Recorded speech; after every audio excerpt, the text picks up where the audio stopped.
Brought to you by the new Pharaoh's Lounge Kickstarter. Still haven't finished my damn video yet. All right. Get back to our script. The AracKnight Returns Part 4. We're trying for 5 volumes. This is the 4th of 5 volumes. As the sequel to our AracKnight Absolute Spider-Man series. I gave up a little bit, but then all of a sudden I started meeting some people that weren't exactly happy with Brand New Day. Action was great, just no definitive villain.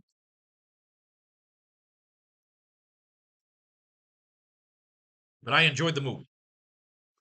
Isn't that what matters? All right. Let's make this bigger because no one's going to be able to fucking see it. And then we'll shrink the font once we're ready to publish the finished manuscript. It's way too fucking small. Perfect. All right, there we go. Let's read as always, every class, we read the previous 2 pages, and then we start the next 2 pages. Of course, the goal of every class, 2 pages of comic book script, 6 panels each, 12 panels minimum, depending on what we do, and of course, the matching dialogue, perhaps notes for future pages if we don't use them at the time. We opened up with a little flashback, because remember, as we left off in part 3, Red Skull is trying to seduce Spider-Man to come work for him, Peter Parker to come work for him. Then he wants to trade with Nick Fury. So we got to develop a little backstory here. Put him behind the Gamma Mine. We got to do some payoffs for all the things we create. Otherwise, we fall into that trap of, and this happened, and this happened, and this happened. You never want to get there as a writer because then you're just throwing shit constantly and you're never paying anything off.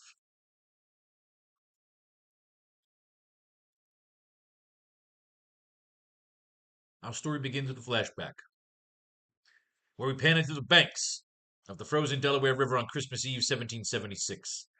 Caption across the panel reads, Christmas Eve, 1776, the frozen banks of the Delaware River. Peter narrates over the scene.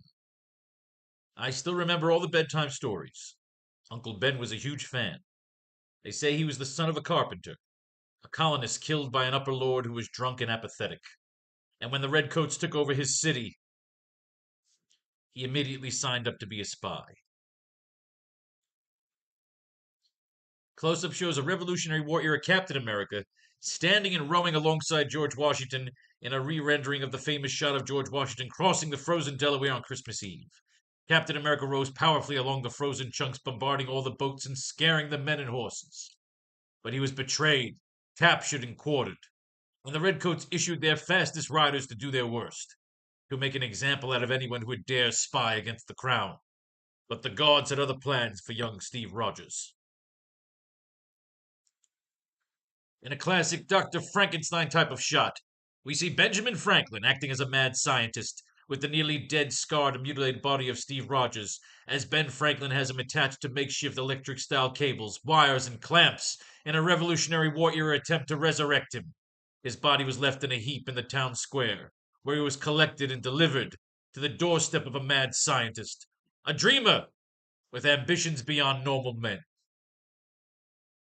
Fun classic monster shot of Benjamin Franklin pulling a lever that sets off a large electric charge into the bolts, wires, and cables all over Steve Rogers, sending his body convulsing into shock and semi-resurrection. We see George Washington and his men storming into the British stronghold at Trenton, storming and destroying it like the sack of Troy.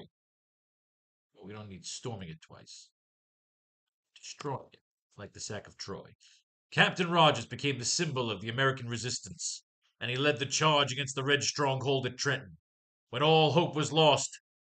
A Blue Christmas, I believe it was called. It was all lies, Agent Parker.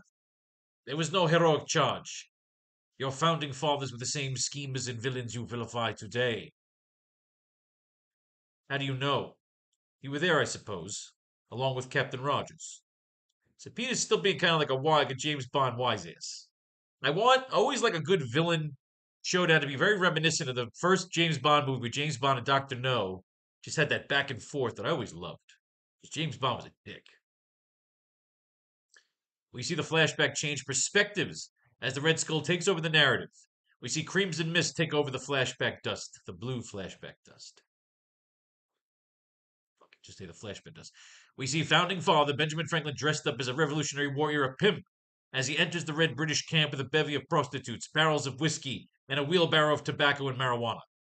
Your man Benjamin, who was one of the richest backers of the American Empire, saw his investment crumbling under the weight of inexperience. The enemy forces captured Empire City, and he knew his kingdom was the next to fall. So he went to their stronghold, hat in hand, and proposed a Christmas celebration, one he would provide with women, whiskey, and whatever other vices he could concoct. He was a brilliant man. We see the Redcoats caught way off guard, drunk and sleeping around half-naked prostitutes as Captain America and General Washington's forces come storming in. Once again, it is brutal and violent, like the sack of Troy. This is not a heroic act. It is an ambush. By the time the party was over, all the Red forces were slumbering peacefully in their tents, as the cold blue hand of death came for them, led by your hero soldier and his king. This was no fight. It was a calculated slaughter. We close up on the confused but proud look on the face of Captain America as he poses alongside a heroic looking George Washington as they are surrounded by the dead bodies of drunken redcoats that they ambushed. The men celebrate their victory, but we see Captain America looks a bit disillusioned from their tactics. What's your point, Skull? That under the right circumstances, all heroes become barbarians? No, Agent Parker. I am a fan of history, just like you. Perhaps if you stay here as my guest, I can share with you all the secret stories of the missions. All the secret stories of the missions. Well, you can't say secret stories of the missions. I can share with you all the stories.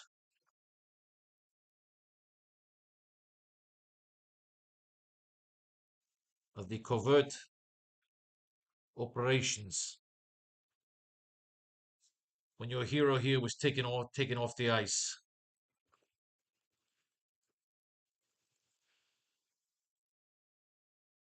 When your hero here was taken out of his icy chambers and sent to fight monsters. The idea is, I'd like to paint the idea as our Captain America in our particular universe here wasn't just a great hero who went into the ice in World War II and then was unfrozen in modern day, whether it's the 60s or the 90s or today. I like the idea that he was like the Winter Soldier, where he was frozen during the Revolutionary War and he just kept getting unfrozen to be sent out as like a fucking soldier of fortune for the American Empire. And then one day he'll break free. He's Weapon X. He's America's Weapon X in our storyline.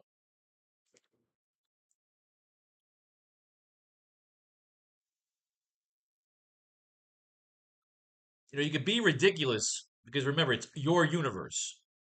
You don't just want to do the same fucking thing over and over again because there's no point in a Marvel fan coming into your universe if you're not offering something different.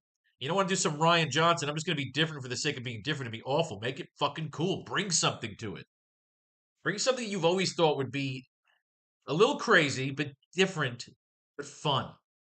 So that somebody reads your stuff and says, man, that would be cool. I would fucking do that. As we come back into the present of the inside of the Red Skull's private chambers, he hits a button that slides the frozen body of Captain America back into the wall. But business before pleasure. Like the idea is that the Captain America's body goes away. But business before pleasure. Let us begin the negotiations. I would like to secure the services of this Dr. O. Alas, we do not have the facilities to maintain him in his current condition, his current condition, not physical state. Maybe you should say unfrozen and sent to fight monsters. No, Agent Parker, I'm a fan of history just like you. Perhaps you stay here as my guest. I can share with you all the stories of covert operations.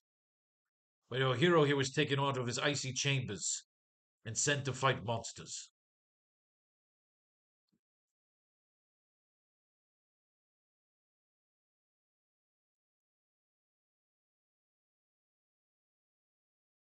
Taken out of his icy chambers. No point, Agent Parker. I am a fan of history. just like you. Perhaps if you stay here as my guest, I can share with you all the stories of the covert operations, where your hero here was taken out of his icy chambers and sent to fight monsters. But if you like, you can go back to believing. We're just adding something to the last 2 pages. But if you like, you can go back to believing the fairy tale.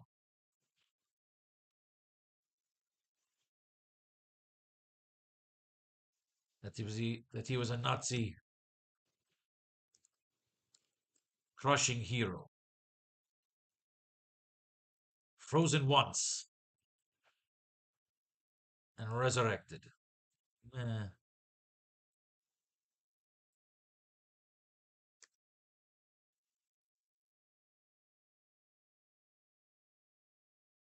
that he went into.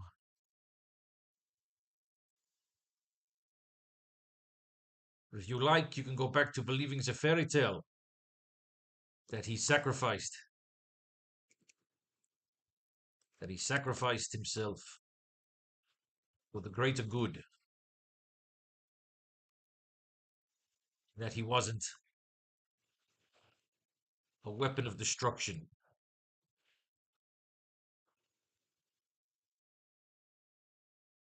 And that he wasn't a weapon of destruction. An agent of chaos. An agent of American chaos. I like that. See, we had a little pinch. But if you like, you can go back to believing the fairy tale that he sacrificed himself for the greater good, and that he wasn't a weapon of destruction, an agent of American chaos. That I like. Not a chaos, anarchy.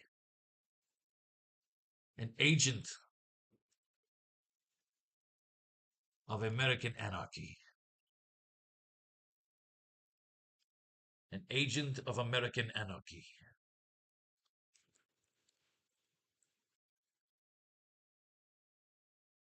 Go on to believing the fairy tale that he sacrificed himself for the greater good, and that he wasn't a weapon of destruction, an agent of American anarchy. But business before pleasure. Let us begin the negotiations. I would like to secure the services of this Dr. O. Alas, we do not have the faculties. Alas, we do not have the facilities to maintain him in his current condition. A dilemma which I have tried to explain to your 2 colleagues for some time. Their anger clouds their attempts at intelligent thought. Not intelligent, intellectual.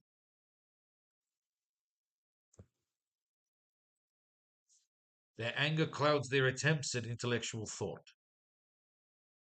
Not thought, judgment.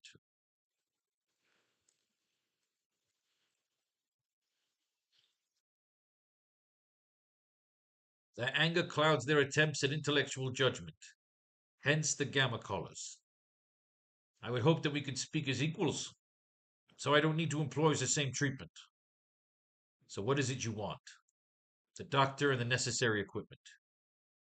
He's quite popular from what I hear at S.H.I.E.L.D., so it's going to cost you. Name your price, Agent Parker. There's only one. You'll have to shut the place down. Fury would accept no other terms. Fury sent you down here rather than come himself.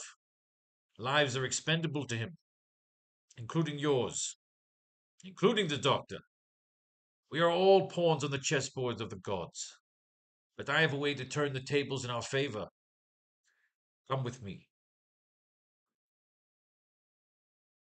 Red Skull takes Peter to a small private gyrosphere at the edge of his chambers. There is a dark crimson abyss in the distance that glows. You were born in Empire City. You are not a part of its evil you are not a part of its evil infrastructure. But your family did benefit from its ascension. The Second Civil War cut your empire in half. Most of your victims, your survivors, they're all here. They are all free to leave at any time. There is nothing out there. Nothing that you can provide. Here they have value. They have salvation. They're slaves. So are you.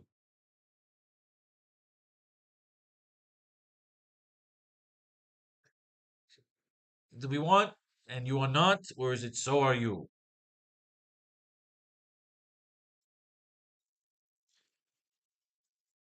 And you are not? Tell me, Agent Parker, how much are you being paid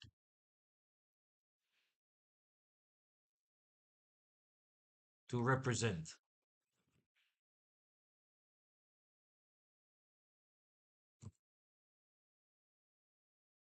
How are you being paid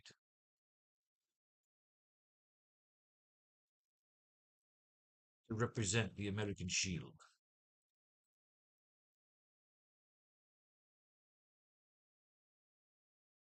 Tell me, Agent Parker, how much are you being paid to represent the Empire? Not your empire, to represent your empire.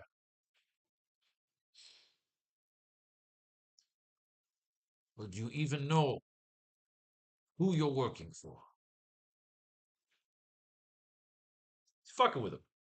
Stepping inside the chamber of the gyrosphere, Red Skull opens a chest that reveals an aged map, rolled up like the sacred scrolls, even shooting off a bit of golden dust as the Red Skull reveals it to Peter. This is the farthest point that we've approached.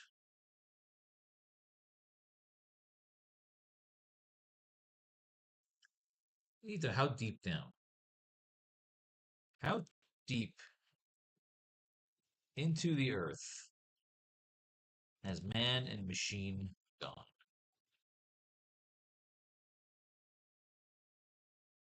The deepest point humans and machines have ever reached into the earth is the Kohler super deep borehole in Russia, a true vertical depth of 12,000 meters, 40,000 feet, or about 7.62 miles. We got to go further than that.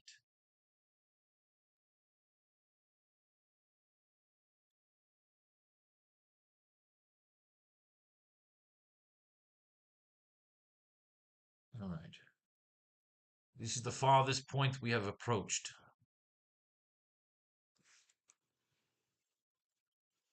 Deeper into this planet than anyone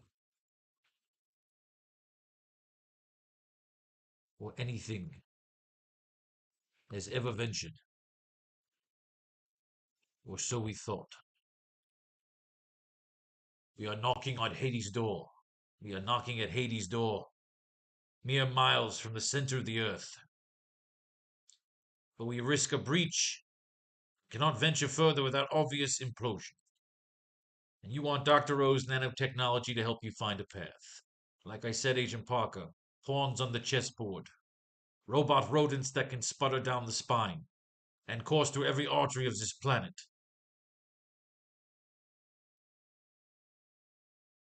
I need to add another line here.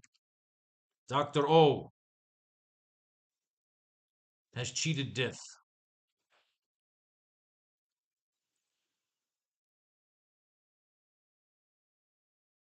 And course through every artery of this planet. Dr. O has cheated death for a reason. Dr. O has cheated death and destiny for a reason. Like that. We're adding, we're padding. Robot rodents that can sputter down the spine and course through every artery of this planet.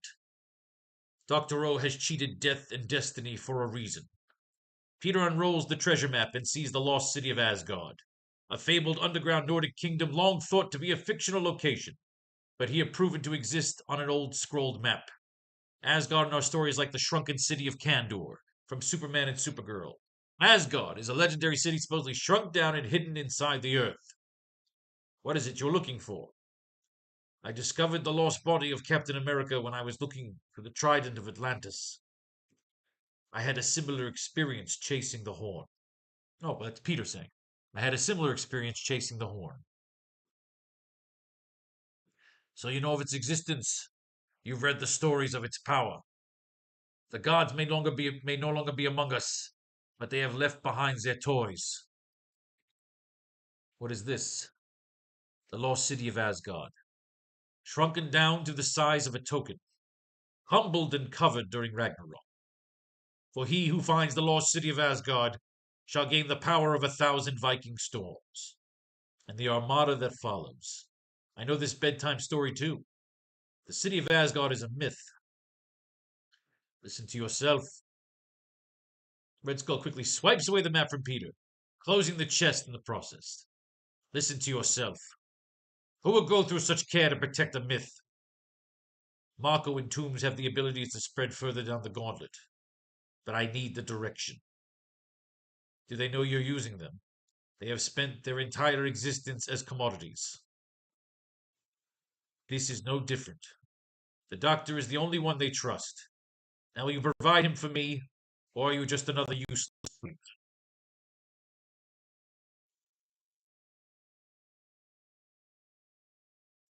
I don't like useless slave. There was a line Kelly Dobkin, one of the greatest teachers I've ever known, gave me. Or are you just another moist robot? Boom. Now will you provide him for me?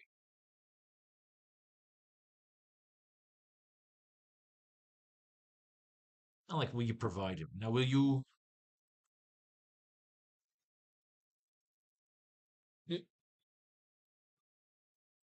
Yellow.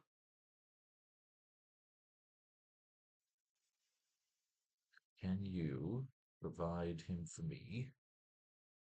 Now, can you bring this?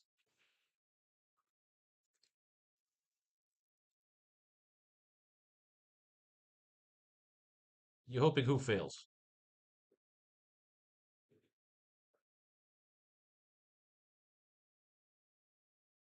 Which side?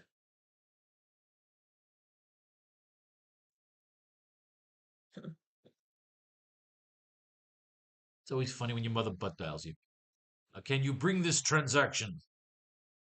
Can you bring this transaction to fruition? Or are you just another moist robot? Can you bring this transaction to fruition? Or are you just another moist robot?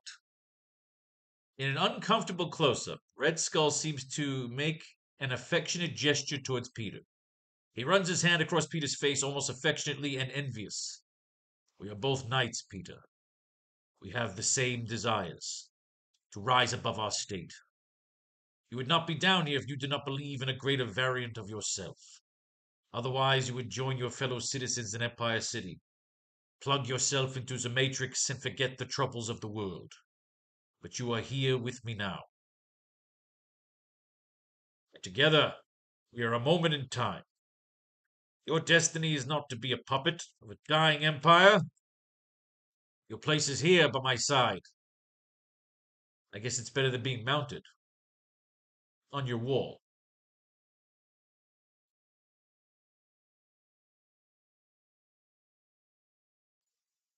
On your wall. Add another panel there. What the hell? Panel 8. Guess that's better than being mounted. Red Skull gives him an awkward glance. On your wall. And that's how he left it. So now the challenge comes into, do we do a quick transition scene? And when we come back, do we show Peter with Jennifer Kale, back at SHIELD headquarters, being washed, being bathed, being whatever. God damn it. I'm afraid I can't talk to you now. I'm in the middle of writing.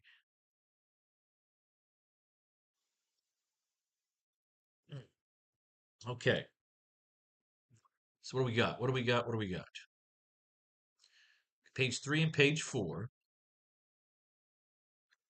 Now, what we have is we are in 1979, the mystery of John Jameson's disappearance, but we've been doing the whole werewolf thing, so we've been able to play around with that. We can transition now and get something going with the werewolf, but we got to make it interesting. We're not just going to transition the transition. Otherwise, what we're doing right now is we have a scene introducing our version of Captain America, which is fun, and then we get to a quick back and forth between Spider-Man and Red Skull. Now, is it just he's just going to let him back there and go to Fury? He wants him to go get the Dr. O, and now he sees Venusville. Does this become the main protagonist of this story? Go back to Monday. Stay a night, flight back Tuesday. It's only $9. All right, I'll get back to you. Just tell him. Doing a writing class. Now, I'll call you back. After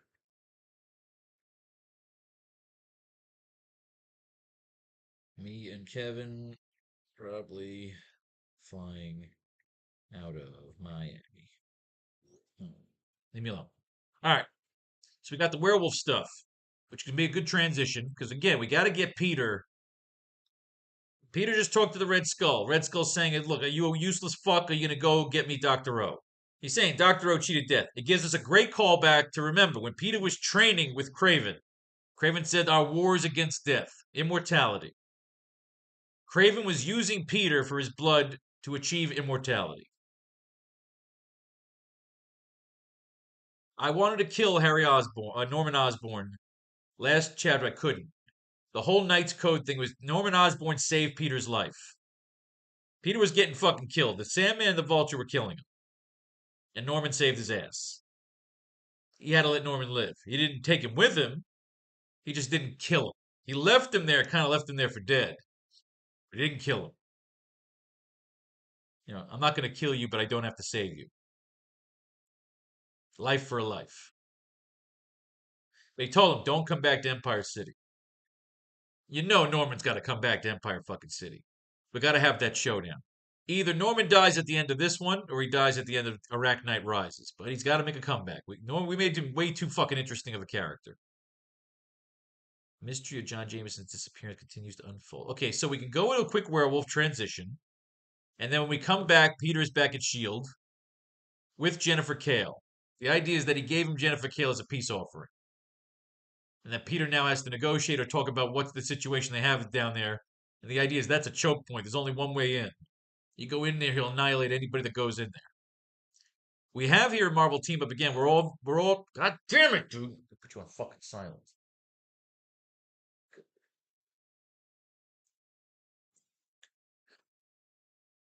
So again, we're Amazing Spider-Man. We're in February 1979 here. We're going to start here in terms of source material because we got to figure out where to jump. Then we get the fucking Griffin. Oh God, I hate Team Up. We're halfway. We're over the halfway marker of Team Up now. And I gotta say how much I fucking hate Team Up. But the only thing I hate more than fucking Marvel Team Up is fucking Spectacular Spider. It's really bad. But every now and then we get a good idea out of it, or we just blow through the fuck. We just blow the fuck through it. Because I'm determined to finish this sequel. Now we also have here an annual that we've got to get to from January '79. So it's Spider-Man and Hulk find themselves between two nations. So that is 4 pieces of source material, and then we introduce a 5th just to be a psychopath. I'm always going through old comics when I'm trying to find new ideas. And the same way I do Spider-Man, I was thinking about doing like a Fantastic Four class. And Fantastic Four is a bit annoying. Going through Strange Tales, reading the side adventures of like Human Torch and the Thing, which are just boring as shit. Same fucking story over and going. I completely forgot when Steranko took over. Before Steranko got this whole Nick Fury series of Captain America over there in Tales of Suspense and the Captain America covers of the '70s, the brilliantly lovely pop art Jim Steranko covers. When Fury came out of the whole Sergeant Fury World War II adventures, and they made him the whole sexy, cool, sexy, super sexy '60s fucking spy, because these are the old '60s Strange Tales. I forgot that when they got rid of Human Torch and Thing, and they threw them over in Marvel 2-in-1, they gave the Human Torch's run in Strange Tales. This was a split story. It was half Doctor Strange. They gave it to Nick Fury. And I thought, since we're using Nick Fury in our storylines now, it'd be fun to get a little backstory. So we're going to introduce Strange Tales into our source material. Because it looks like we're not going away with Nick Fury. We're making fucking Peter Parker Spider-Man is now a fucking spy. He's an agent of fucking S.H.I.E.L.D. Like he is our James Bond, all the hot chicks. We brought in all hot chicks. Glory Grant, all of Peter's side chicks are all fucking hot agents of S.H.I.E.L.D. like Black Widows. Because that's how we roll in our universe. And it makes for great hot fucking covers. So we're going to have all this going on. We got 5 pieces of source material. What really sucks is we got to get caught up here. So we're still back in 1978 here. So again, if we're sitting at home we're Spider-Man fans and we got our fucking comic books and our subscriptions and we just started reading a new comic books. We started collecting all the old titles to read up on Nick Fury so we become better Nick Fury writers. So let's do this. Let's start right here at the beginning. So we're going to go one here, one here. We have to get caught up here. So, we'd have to read 3 or 4 of these to get caught up to March. And again, this is a horrible fucking title.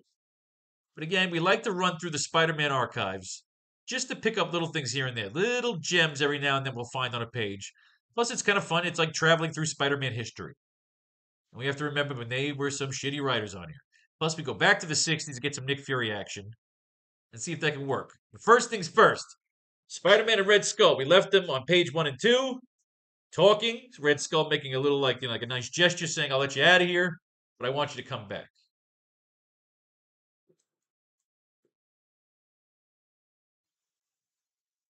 And then they got to make a plan. So would Red Skull do this? Red Skull wants Dr. O and the necessary medical equipment. And he wants Nick Fury to provide it. But the idea is, why would he expect Nick Fury to provide it? See, that's what we might have missed in our negotiation scene here, which we can bring up, is that Peter is inexperienced in hostage negotiations. Peter can even say, he goes, "Fury, you sent me down there. You sent me down there to get recon. I didn't know you wanted me to make hostage negotiations."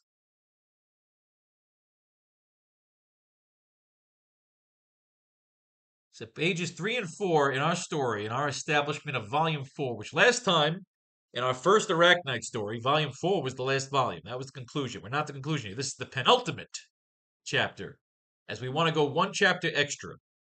The challenge is to write an interesting 5-volume story as a sequel to our 4-volume story. And should we shoot for fucking trilogy, that trilogy's got to be, that fucking next one's got to be 6. Quadrology, it's got to be 7. We keep writing Spider-Man until it's not fun anymore. And nobody's buying the books. Right now you're buying the books, so we're going to make the fucking classes. We even make the fucking comic books. Let's do this. John Byrne's the writer. All right, we need a transition. Spider-Man is obviously leaving Venusville under escort. And we need to start framing up a final challenge. Or does Spider-Man escape? Obviously, there's no escape out of there. That's a dark fucking chamber, underground fucking city with one entryway. He wants Dr. O to find the lost city of Asgard. He's the one behind the Gamma mine. He's using the Gamma to fucking drill into the Earth. The Gamma, of course, tears through the fucking Earth's crust, but he might start triggering earthquakes. Which means they gotta go in and stop him. Now, how the fuck do they do that? The idea is that he's sending Peter back as an arrogant move, saying, "I know you're out there, I know who you are." But he doesn't have trackers. He doesn't have satellite. Well, he does. Remember, he does. He's got TVs down there. But the TVs down there are just fucking linked up to what he's doing down there. He cannot keep Dr. O alive. He does not have medical facilities. That's what he doesn't have down there. He's got a little brothel. The women, he's got the women working in the kitchens. Just basically making gruel there. He's got them all vegan down there. He's making tofu. He's growing tofu and vegetables in a greenhouse. Peter's got to give him all this recon. We got to make this recon interesting. That is our challenge as writers. We're writing in comic book format, 6 to 8 panels a page. And we're telling our story frame by frame. Let's dive. Let's get some fucking mining going here. Let's mine. We got 5 titles to go through to write 2 fucking pages. Can it be done? He will join us or die, Your Highness. All right. Can we transition really quick to the werewolf up in Empire City?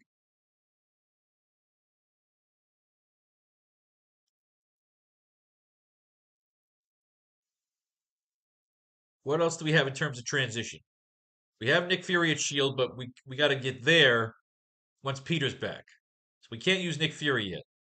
Sandman and Vulture. Right now, of course, they are the minions of the Red Skull. We have to plan an escape or an attack, something. Mayhem by moonlight. But we need a one-page transition. Something that happens while we're getting Peter back to there isn't much time, but nothing's coming. Let's see. While we get Peter back to we got to get Peter back to Fury's uh hideout. Fury's the White House. Peter's done his thing with Red Skull there. Red Skull's introducing his transaction, what he wants, what he's threatening. Aunt May desperately needs me now. Some hella high water. Okay. And nursing home without Peter Parker. They're making Aunt May go to a nursing home. Spider-Man swinging through the city. Mayhem by moonlight. So what we need is a transition. We know where Peter's going. Our storyline now, Peter Parker is on his way out of Venusville and on his way to meet up with Nick Fury to present the terms of Red Skull. But what is Red Skull offering?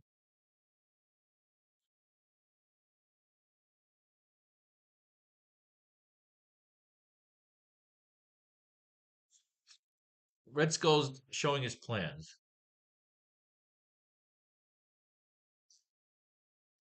But can he make threats? Can he say, if Fury doesn't do what I want, I'll start setting off fucking earthquakes? Are you not going to give me this fucking video? You cunts. You know, fuck you, you art. Brought to you by the new Faro's Lounge Kickstarter.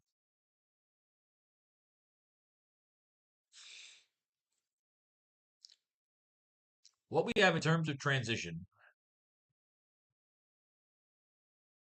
is we have John Jameson's a werewolf. All right, so Spider-Man's jumping across the thing. Let's see what they're doing here with the werewolf. Biggest sensation since Faro, what's her name? All right, so people like Spider-Man again. He's been cleared of his problems. Jameson's staying off his ass right now because he's too busy going after his crazy fucking son. Comes in to see the doctor. The nephew, too stubborn. Yeah, Aunt May, she's going to the nursing home. All right, that was fucking stupid. They keep Aunt May around because, well, there goes one problem out of your life, Parker. The doctor's kind of a dick.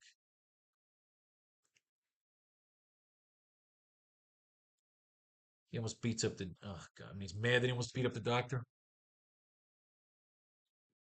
Well, the doctor was giving him shit because he's been a bad nephew. But they bring these fucking stupid Aunt May. The problem is Aunt May's gonna. They have this Aunt May dying storyline, which we can always do. We can always introduce a new villain. What do we need? We need, as writers, you can't just have, okay, he's flirting with the Red Skull, and now he's back at S.H.I.E.L.D. As writers, you need transition because it also opens up your world. Get me line up. Get in line at the unemployment office. All right. So right now, Jameson's looking for his son. Obviously, where the comic books are leading us, we're going to do something with the werewolf. John Jameson, the werewolf. Did they capture him? Is he beating the shit out of some people? Is he fighting with some cops? Is he after his dad? Word from the street is whoever kidnapped you has both you and Spider-Man. Has it in for you and Spider-Man.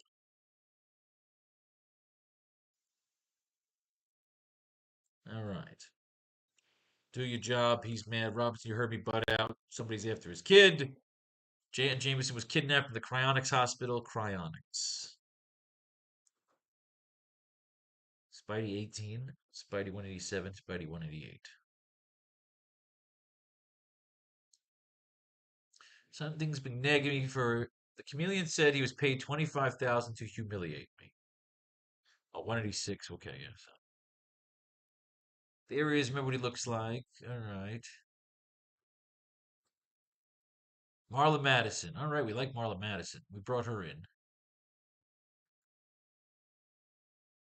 Someone's kidnapped my kid. I've given this city everything. Scorn, humiliation. Marla is his chick. Remember, Marla, we brought her in. She's another agent of S.H.I.E.L.D. Oh, no, she's a scientist. We have scientists. We have those scientists that were working with Dr. O.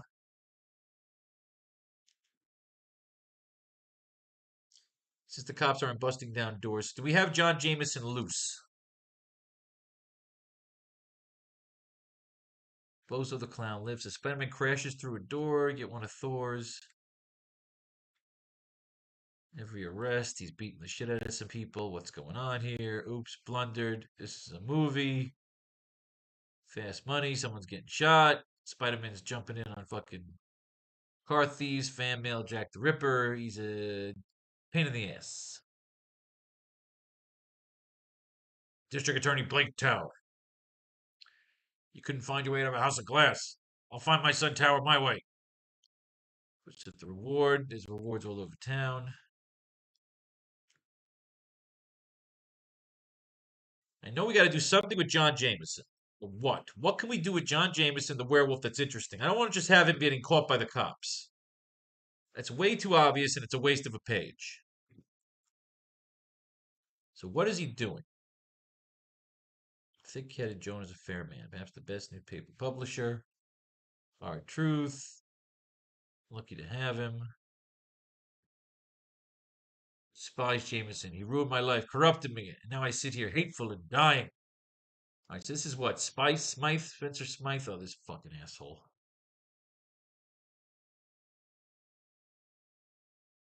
Special radiation trace into you will come in handy when I activate it. Good morning, the rest. Okay, bring forth my enemies. Everyone, all my enemies are gonna die. All right, Betty's coming over. She wants some dick.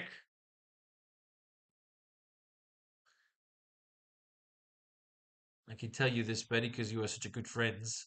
I don't know how I feel about you these days. Ned and I are through, Peter. I love you, Peter. I want you. Oh, yeah, Betty's going for it. So we got Betty Brant. Let's leave our twosome and pick up on a somewhat agitated Spider-Man several hours later. So maybe I do love her. What's wrong with that? Dude, just get laid, man. Fuck Betty Brant, you fucking asshole. All right, so we got the guy in the bandages going after J. Jonah Jameson. Obviously, once the bandages come off, we know this is going to be John fucking Jameson, the crazy fucking steroid werewolf, right? Is that what we know? Spider-Man's going to kick through the fucking wall. We know, just get the goddamn bandages off, because we know the fuck it is. I'm just trying to think, what could we do with this fucking werewolf? Spider-Man fights the werewolf. He'll come back for me. We're fighting over here. Irate scrubber. Punch him into a wall. Web thing. Web jump. Web spring. Web fucking trampoline. So remember, the challenge becomes. Of course, it had to be. He knows who it is. It's the werewolf. The attacker happens to be John Jameson. Now in the body of the man wolf.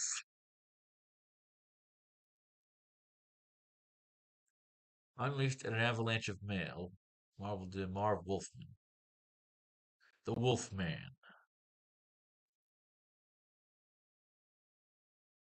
The trial of the man wolf. Do we want to finish this man wolf shit real quick? Are we getting anything out of this man wolf? And we'll move on to the other titles. Fuck it. Stay here. The soul-searing climax to Spidey's most deadly battle. All right, Mayhem is the man wolf. We need something out of here. We know we want to do something on this page 3, something with the man wolf. That's our transition.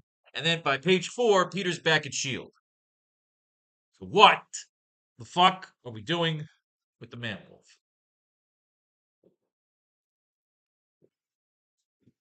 Last time we had John Jameson, his father was throwing a party for his return.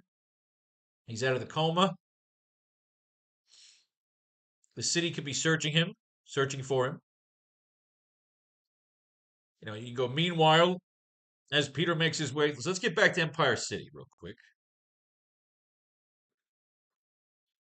Let's do both of these now before we forget later.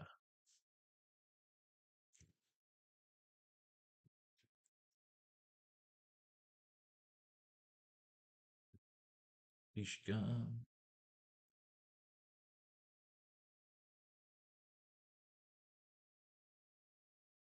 All right. Got to figure out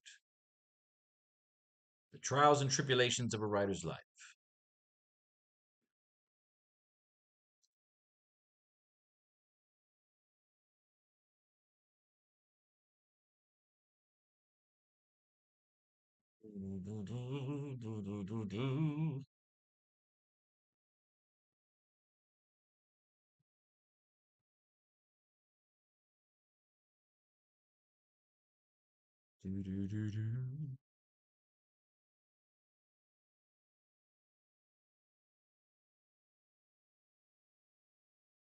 What's he doing? Does he kill someone?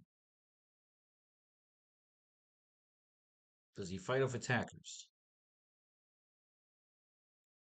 Again, it's just too typical. Some lady's about to get mugged, and then the guy gets mauled by a fucking werewolf. Again, that's been done. So what can we do? What do we bring to the table with this fucking man wolf? Does he attack his father?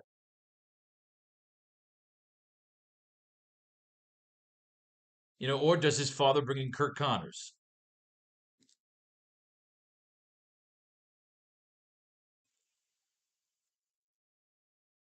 Do we bring back Dr. Kurt Connors, who was the lizard? Do we have a meeting?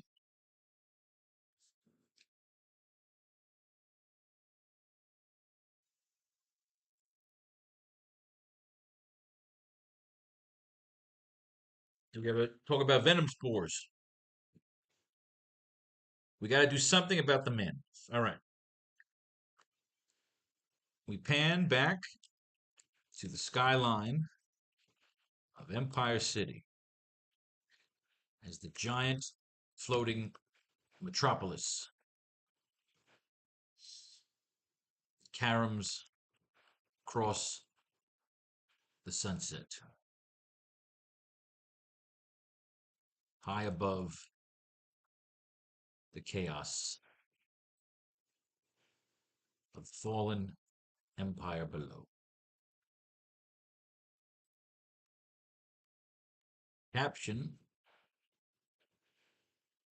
across the panel reads, "Meanwhile, back in the Empire City,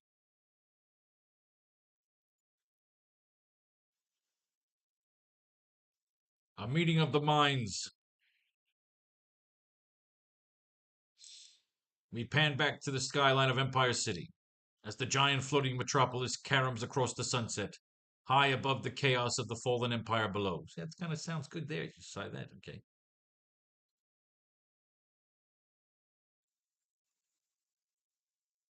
Meanwhile, back in the Empire City,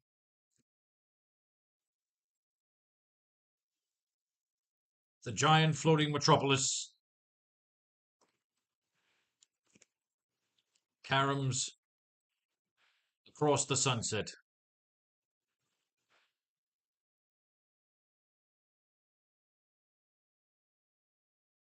Nearly 100 miles above the...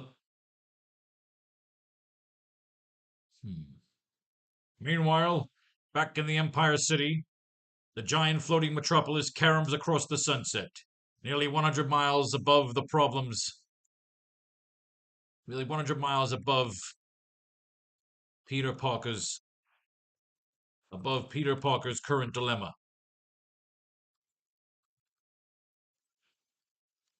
That I like. Meanwhile, back in the Empire City, the giant floating metropolis caroms across the sunset, nearly 100 miles above Peter Parker's current dilemma. See that? I like. Bang, done. Now, next.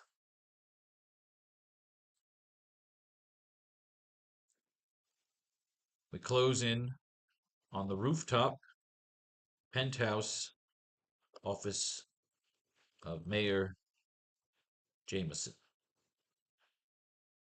where he is flanked by Now Magazine editor Robbie Robertson, reporter Betty Brandt, and scientists Marla Madison of Metropolis.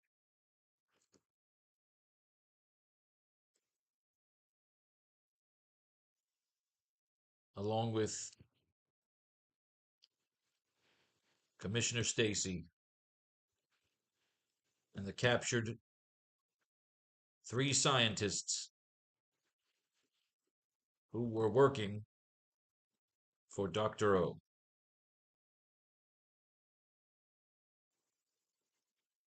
Dr. Jorgensen, Dr. Harrow, Jorgensen, Dr. Harrow, and Dr. Who the fuck? Oh, god damn it. I should know the fucking names. Whoosh.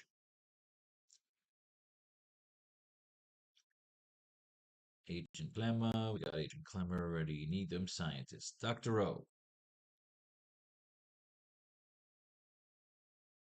Dr. Harrow. Jonas Harrow. Thaxton. Jorgensen, Thaxton, and Harrow. Dr. Jorgensen, Dr. Harrow, Dr. Thaxton.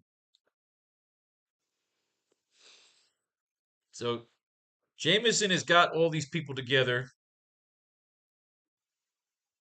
to go after his son.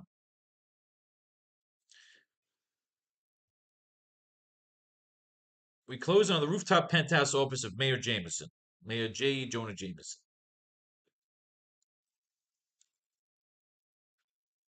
We should always have him look like Stan Lee, where he is flanked by Now Magazine editor Robbie Robertson, reporter Betty Brandt, and scientist Marla Madison of Metropolis, along with Commissioner Stacy and the 3 captured scientists who were working for Dr. O, Dr. Jorgensen, Dr. Harrow, and Dr. Thaxton. So that's 1, 2, 3, 4, 5, 6, 7, 8 fucking people in that room.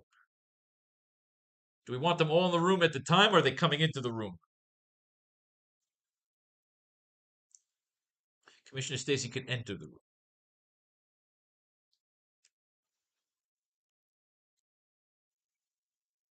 Here we go.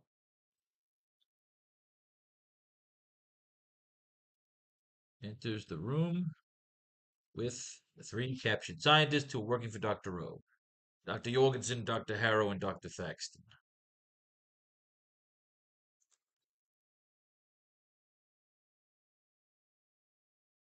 You know, Jameson could pretty much be threatening these guys. He needs to make a plan to get his kid.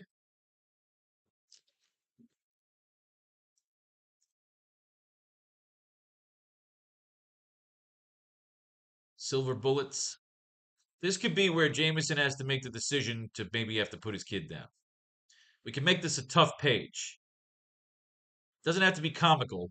The idea is panel 2, he's trying to make a fucking plan, but they're telling him, look, there are reports that there's a werewolf in the city. You know, the best part is you just had Red Skull was talking about monsters. How Captain America used to be unleashed to go after monsters. The idea is that we bring up this idea that Captain America was around in the 50s going after Dracula and the Mummy and fucking. I like kind of crazy shit like that. Captain America versus the Mummy. Captain America versus Dracula. It's a fucking.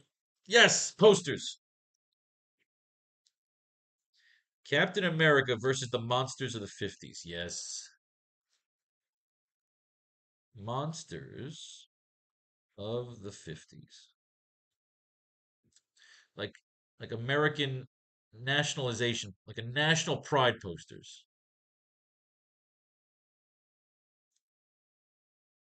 You literally just make your Captain America stories like just versus stories. Captain America versus the Mummy, Captain America versus Dracula. Dracula, Mummy,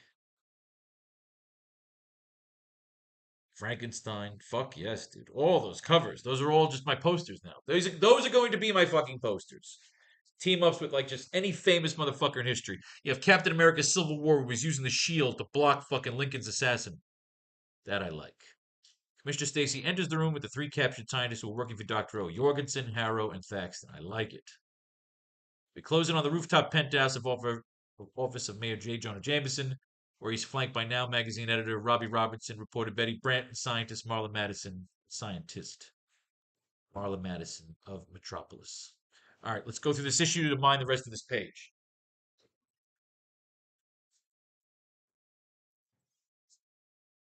I love it when a plan comes together. You need to finish the page and get some dialogue. Dialogue. A werewolf marauding in downtown Manhattan. J. Jonah Jameson kidnapped. Spidey barely conscious. You may ask yourself what the heck is going on. Because the idea could be is Jameson could lure his son and they could shoot at him and put him back on ice.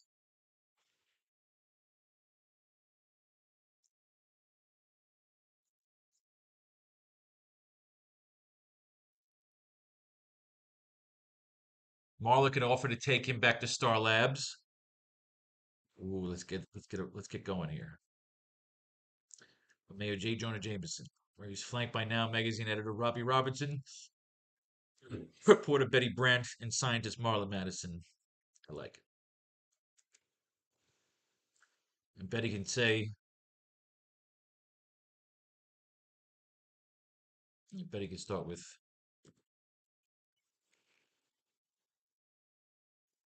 Mr. Mayor, boss, you know we can only bottle a story for so long. You know the boundaries of journalistic, of journal, Mayor J. Mayor Jameson. Don't preach that crap to me now.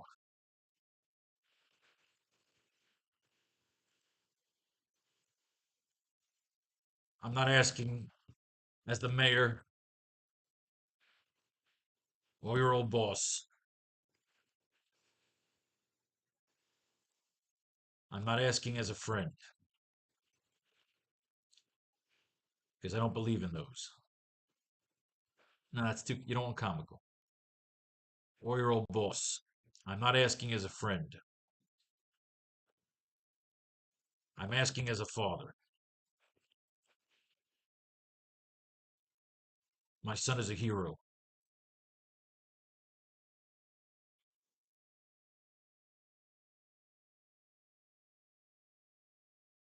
Robbie Robertson. Your son, your son, Jonah. Jonah,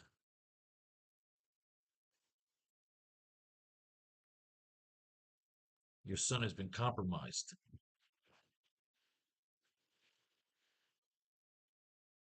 Jonah, your son has been compromised. And we are getting, and we're getting reports in our feeds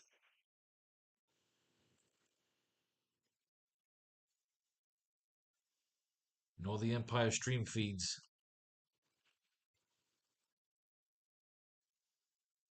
are starting to pick up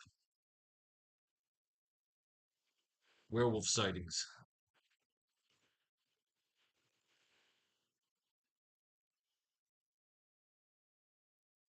Jonah, your son has been compromised. And all the Empire stream feeds are starting to pick up werewolf sightings.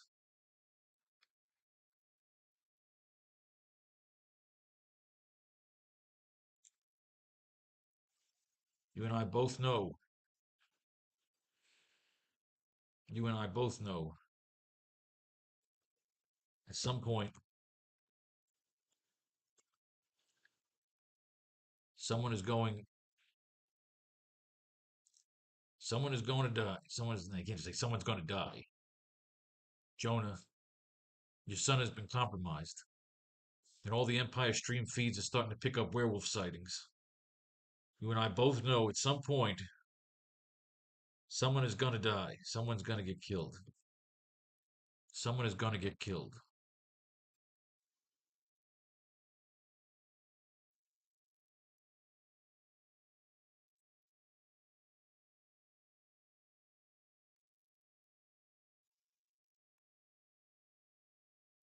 Maybe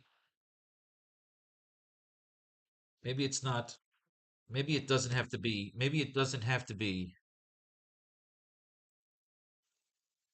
Doesn't have to be a permanent solution.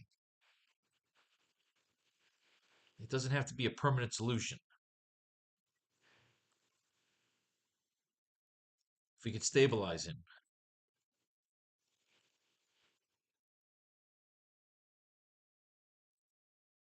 I can take him with me.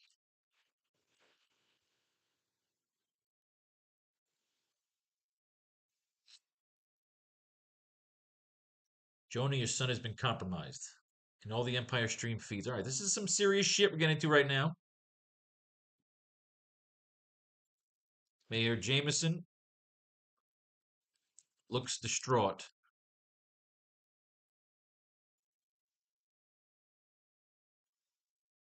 And hasn't touched his cigar or whiskey, as he is too upset to smoke or drink. But have it there. The idea is to show the cigar is untouched, the whiskey is untouched. He's not touching it. He's not inebriating himself right now. He's just too fucked up, you know? Don't preach that crap to me now. I'm not asking as the mayor or your old boss. I'm not asking as a friend. I'm asking as a father. My son is a hero. Jonah, your son has been compromised. And all the Empire stream feeds are starting to pick up werewolf sightings. You and I both know at some point someone is going to get killed. It doesn't have to be a permanent solution. If we could stabilize him, I can take him with me.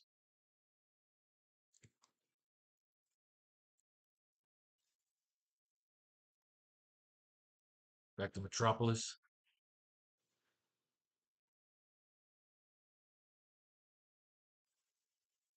Back on ice. Ship him to Metropolis. I can't do that to him again. Put him back on ice. Ship him to Metropolis. She'll say he would be alive, Jonah. We're doing some incredible work at Star Labs. They get a Star Labs name drop. A little almost Metropolis, Empire City, Spider-Man, Superman tease crossover. Dr. Madison. He would be alive, Jonah. And we're doing some incredible work at Star Labs.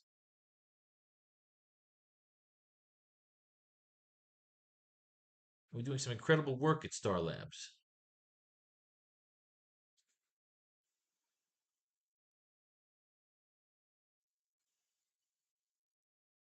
He would be alive. Put him back on ice, ship him back to Metropolis. Okay, so Jonah has been compromised, and all the Empire stream feeds are starting to pick up werewolf sightings. You and I both know at some point someone is going to get killed.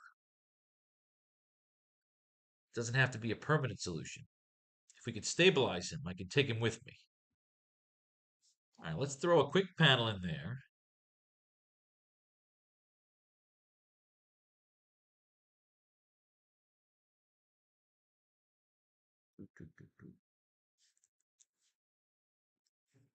This could be panel 4. Which makes this panel 5. Panel 6. Keep it as panel 7 in case we use it.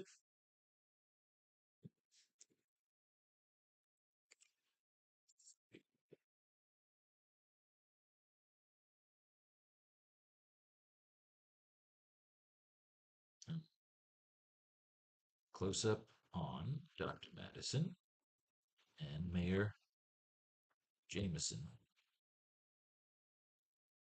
as she hands him a glass of whiskey. Calm him down. Boom. Put him back on ice. Ship him to Metropolis.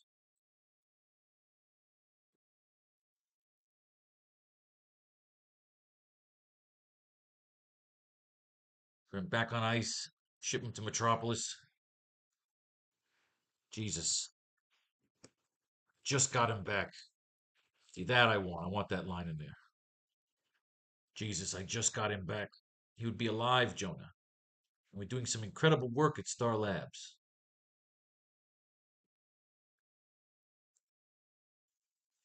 Let me do this for you.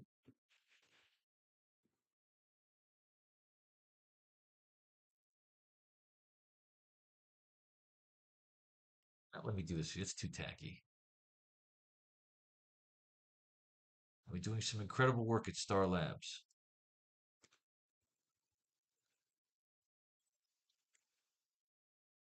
As a hero and astronaut.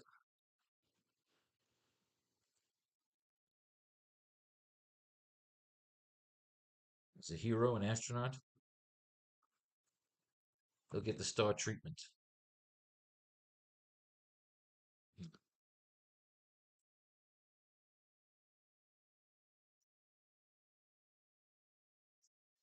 Hero and astronaut,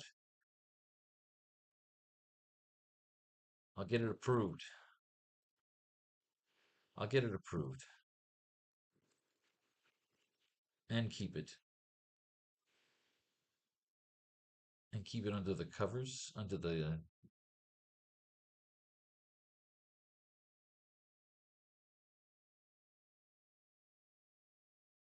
keep it under the covers. Well, that's like almost flirtatious. He would be alive, Jonah. And we're doing some incredible work at Star Labs. As a hero and astronaut, I'll get it approved. And keep it under the covers. Good, flirtatious.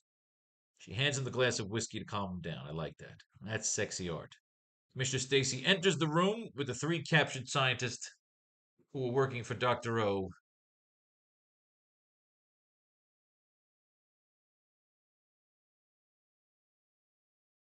Jesus, I just got him back.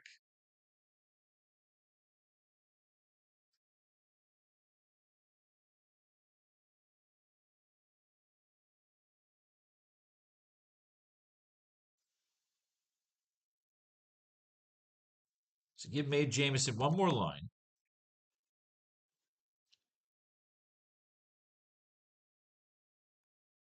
I agree to this.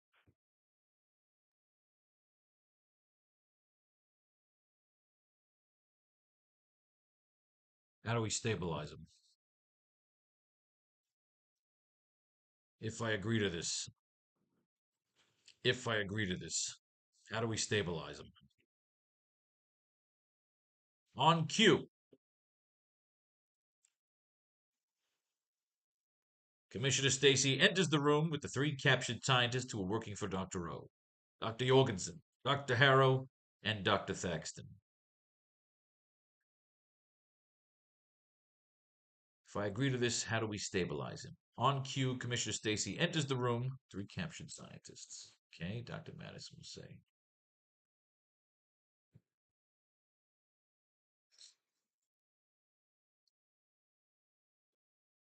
Commissioner Stacy.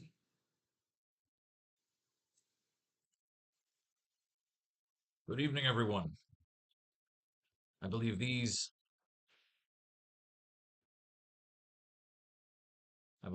are the ones you were looking for. I believe these are the ones you were looking for.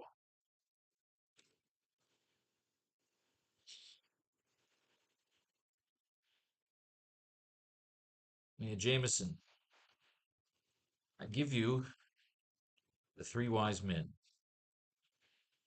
Mayor Jameson, I give you the three wise men. All right, so now we've done that. We can actually have Peter at the gyroscope, and we can have a quick, fun scene where they leave him there, him and Kale, and before they head back out, Jennifer Kale could say, "He's probably got trackers on you.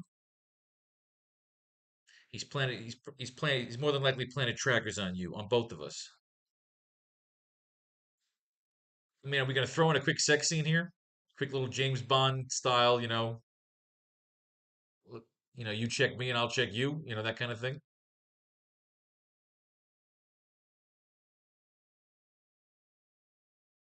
The gyrosphere. Yeah, I don't think I'm playing this shit, Jared. I think I'm doing my own thing. Mayor Jameson, I give you the three wise men. Mayor Jameson, I give you the three wise men. Good evening, everyone. I believe these are the ones you were looking for.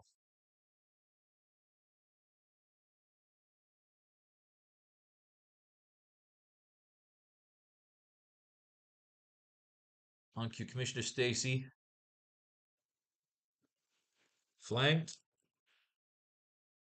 by Captain Castle. I just like having a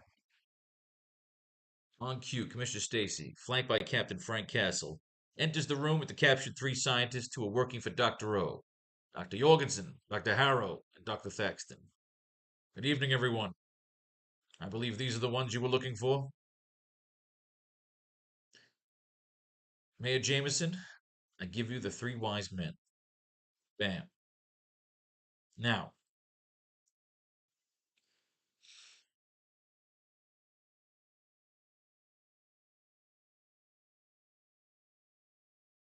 you can have a cute scene here where Peter and Agent Kale, come back towards they're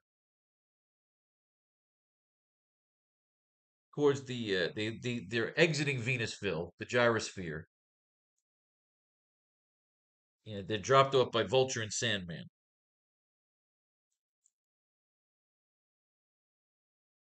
You can have a quick face-off.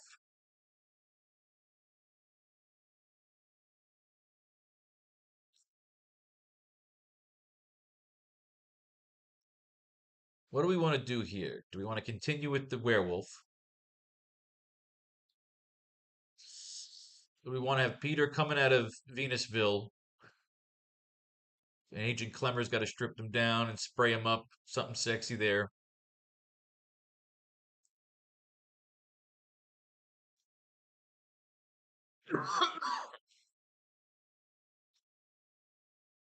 You knows the drill.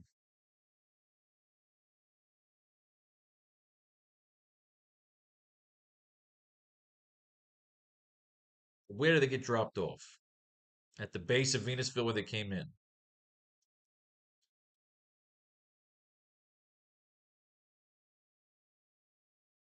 I don't think the Vulture is going to be the one that drops them off.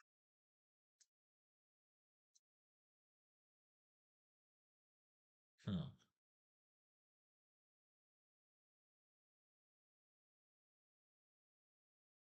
More than likely getting tracked. No. He knows where you are. He can't get to you. He's got his own plans. He's still got to be stripped down for the radiation shit. But we did that already. I don't want to do it unless it's interesting. We can throw in some cute, like sexy bodies in our scenes. Mayor Jameson, I give you the three wise men. All right, let's finish this chapter here of this comic book at least. Finish the whole J. Jonah Jameson's fucking Sons of Werewolf storyline. Wolf Scott Jameson, why am I lying waiting for a moon tan? My aching bones, stuff on impulse. When he becomes the man wolf, he loses all control of his actions. Again, I wouldn't be Spider-Man if everything rolled smoothly along. Web shooters. Never really got into whether our web shooters are organic, but it's kind of both. Why would Manny kidnap his father? That lupine lunatic had the intelligence for this kind of gig. It's obviously someone sending him there. Probably the same someone who hired the chameleon and Electro. Yes, Smythe. Hovering around of range, the drone.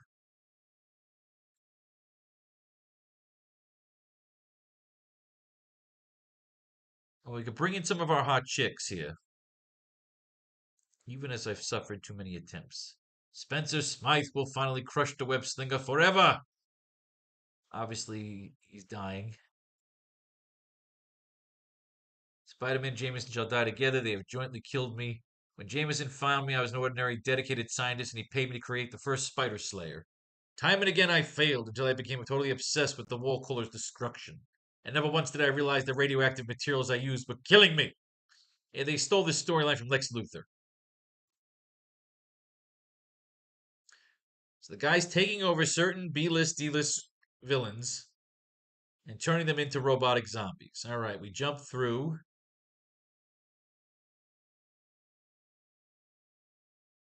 Literally brings down the roof of the New York Auto Show. Oh, the New York Auto Show. I've never been. The myriad of bikini models hired to distract their close perusal and entice extravagant buying. Oh, good Lord, I love that. Always wanted to go to the New York Auto Show. Spider-Man fights the Man-Wolf. He lifts up the car. Aluminum siding business. Surely you remember me, son. Do you remember me, don't you? Hits him. Can't let him do it. Can't let him shoot at the werewolf. Spider-Man. Kurt Connors. See again. Maybe Kurt Connors can help. I don't want to bring Kurt Connors back into it yet, though. Till I know what I want to do with him. Ooh, hot fucking bikini models. Harry, tell Mr. Simmons I quit. Man, this is Smite. Move your master. Move out into the open. Get fine quarters. Wyoming Bill Kelso during this. It's always good. You make for good visuals when you have them attack and fight each other during an interesting backdrop. Blockade. 59th Street to Times Square in 1 minute. Let Mario Andretti beat that. All right, they're swinging through the city. John Jameson is trying to kill him. The Marlboro Man puffs the smoke out. I like that. They're fighting on the billboards. They're fighting all over Times Square. Again, falls count anywhere. Laverne and Shirley's. John, how can this happen to you, my son? You're a hero. All right, we've been there. Remembers months ago when John Jameson returned from exile on the moon, as shown in Marvel Premiere, which we don't read. The doctor said this chunk of moonstone lodged in my throat, slowly poisoning me. Your son is dying. True, the poison is destroying him. The Hope cryogenics. John Jameson's body would be frozen until a cure for his disease could be discovered, which we did. The memories now end as Joe Rush's son grapple. Across town, the officer of KJ Clayton, publisher of the New York Globe. Pushkin, for a city editor, disgrace. What do you mean, KJ? When I bought this newspaper, I swore there would be an innovation. Yet all I've seen around here is dead weight. Find a better staff. Are they going to hire away Peter Parker? Peter Stops Pirates by J. Jonah Jameson. Bring me Peter Parker and consider yourself fired. Good day, Bushkin. Who is the mysterious owner of the Daily Globe? Maybe my only salvation. What do I do? If I stop that costume creep, the police may shoot John. Spider-Man's getting punched in the cars. It's a bunch of dance lessons. Jonah's got to shoot him. Even if he is a monster, he's also my son. Get the show. This guy's having a fucking heart attack. What happened here?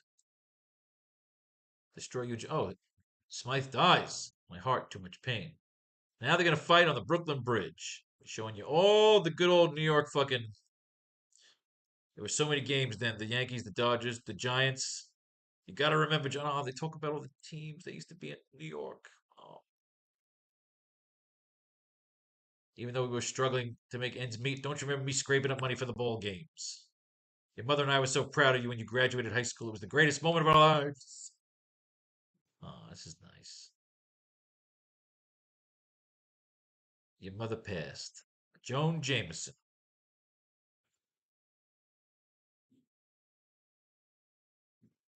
He's trying to appeal to his son. This is good writing.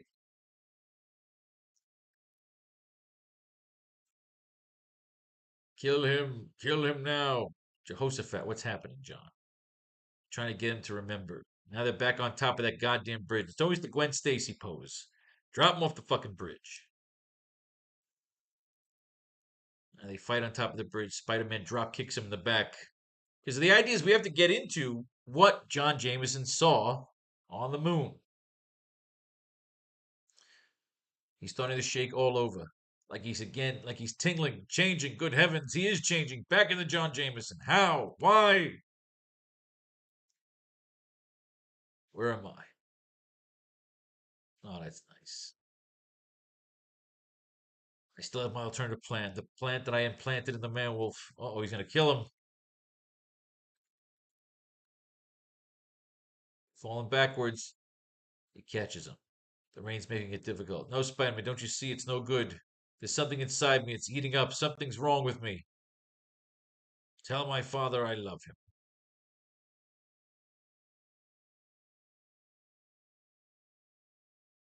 Get your hands off me, you filthy killer. You let my son die on purpose for revenge against everything you've ever said about you. Leave me alone, murderer. For once in your murderous little life, leave me alone.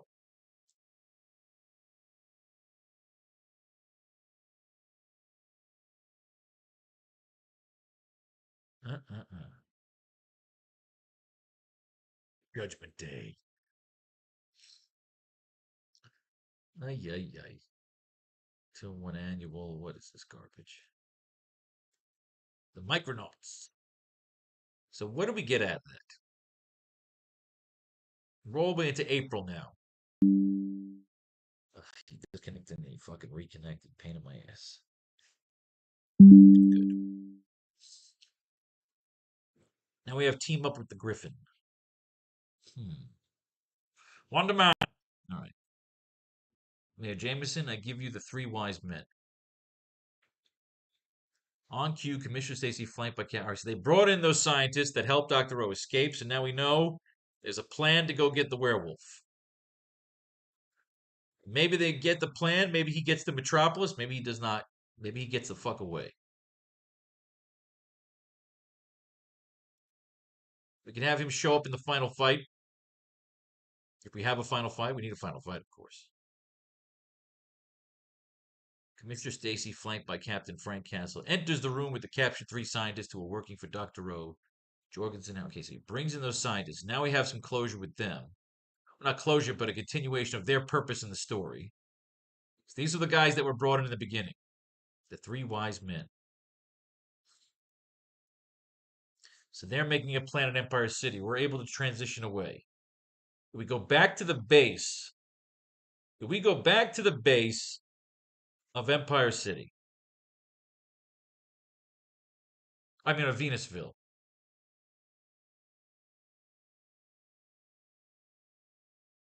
I believe these are the ones you were looking for. Mayor Jameson, I give you the three wise men. We're trying to get Spider-Man back with Fury. Did we just do it? We did a transition. There's panel 5, 6, and 7, them coming out of Venusville.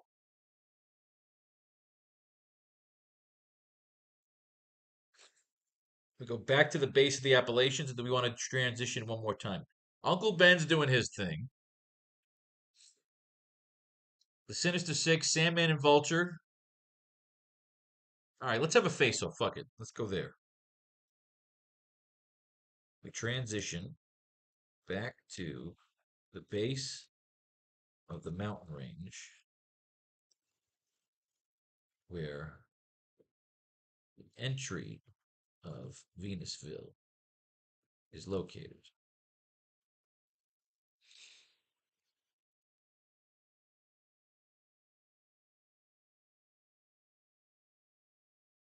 See the sun rising over the base of the mountain range. It looks like a new morning on Mars. Caption across the panel reads,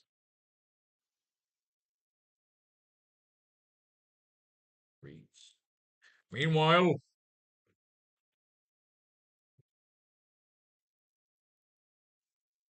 after an overnight ride,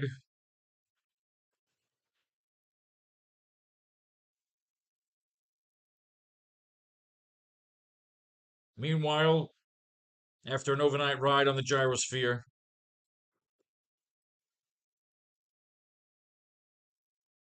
Agent Parker and Agent Kale.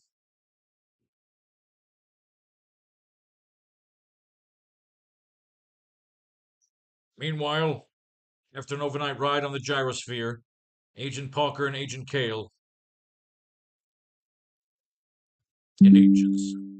Might be ages. Peter, it's been weeks. Should it be a week? We go weeks. In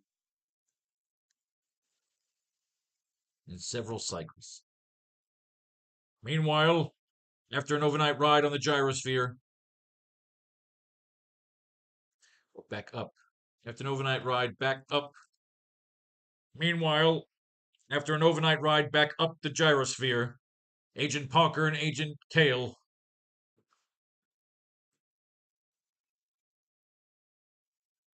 see daylight for the first time in several cycles. Meanwhile, after an overnight ride back up the gyrosphere, Agent Parker and Agent Kale see daylight for the first time.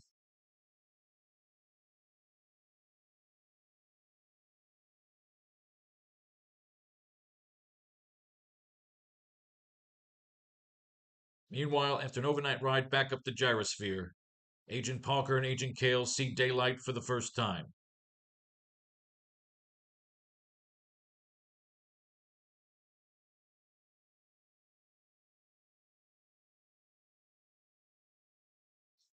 Just for the first time, because I'm like in several cycles. It just keeps going. It's a run on.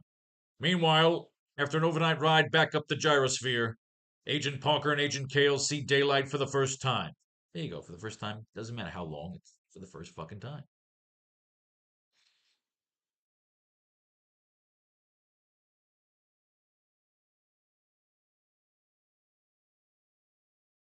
Closing in, we see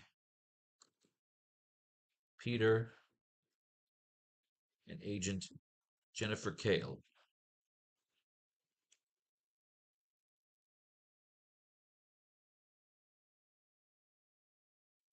Both are wrapped in cloaks.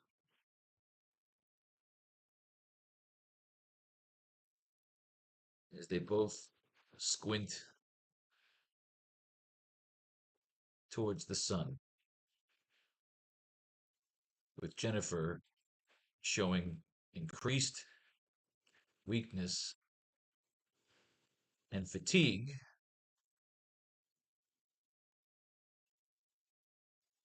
towards the sun. With Jennifer showing increased weakness and fatigue towards the sun because she has been underground for a long time.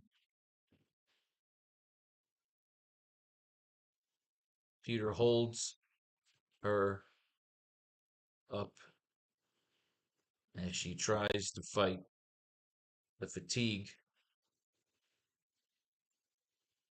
from temporary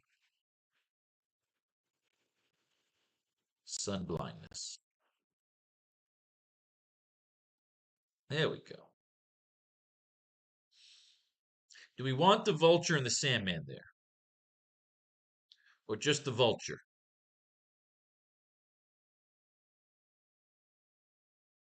Yeah, I need a quick face off between Spider-Man and the vulture. I need something there. Closing in, we see Peter and Agent Jennifer Kale. Both are wrapped in cloaks as they both squint towards the sun, with Jennifer showing increased weakness and fatigue towards the sun because she has been underground for a long time. Peter holds her up as she tries to fight the fatigue from temporary sun blindness.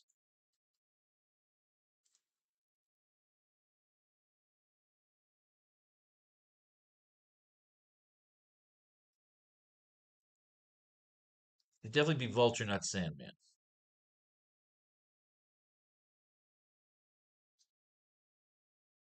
And Vulture could be like, then who's to say I'm not using him?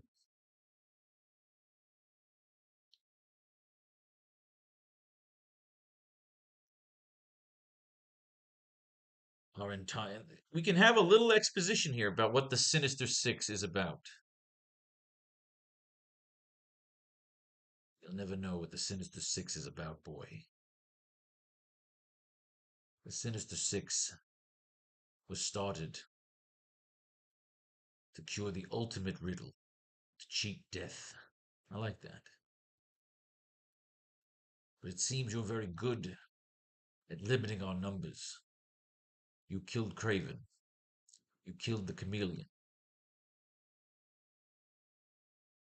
He says you murdered, killed, after a duel to the death. I didn't kill the chameleon. I just didn't save him.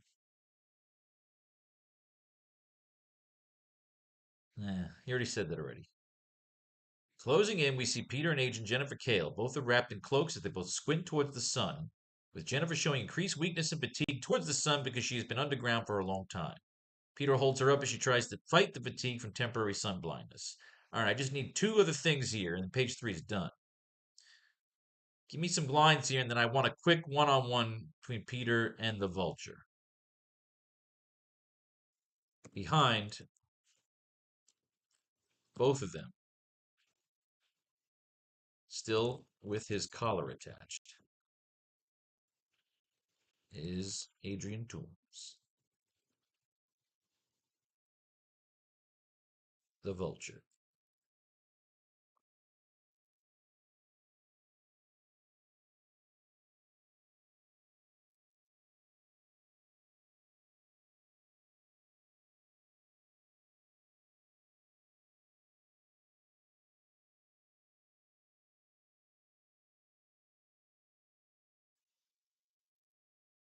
Peter could fuck with him a little.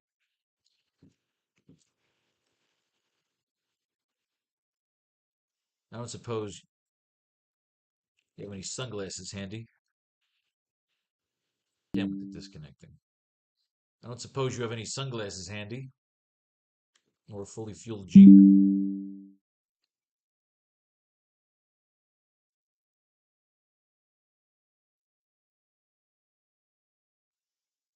You're on your own.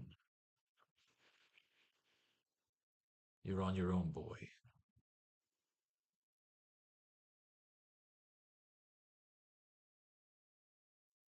Make sure you survive the hike.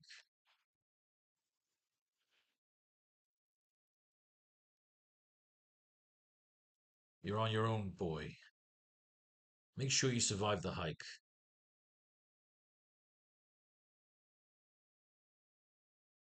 I intend to be reunited.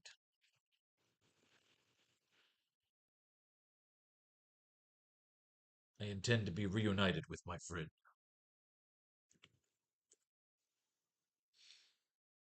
I intend to be reunited with the good doctor.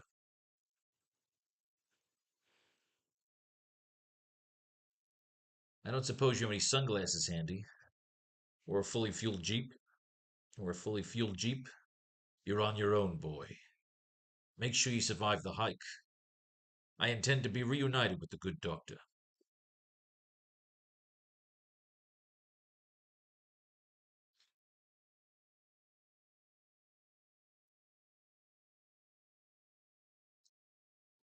Close up on the steel scowls of both Peter and the Vulture as they stare each other down.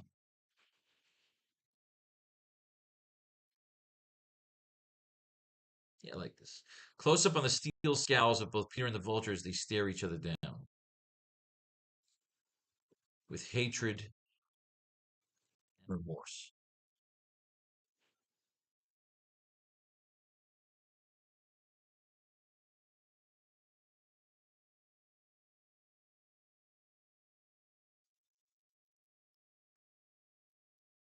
What makes you think?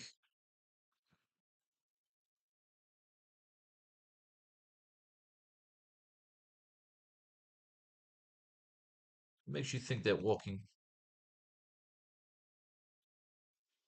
What makes you think that walking brain tub? What makes you think that walking brain tub won't just fuck you over? No, won't just screw you over. What makes you think that walking brain tub? No, you wouldn't say brain tub.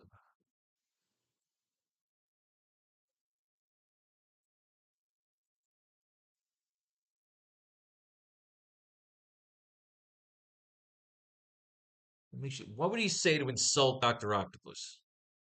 Close up on the steel scowls of both Peter and the vulture as they stare each other down with hatred and remorse. I intend to be reunited with the good doctor. What makes you think...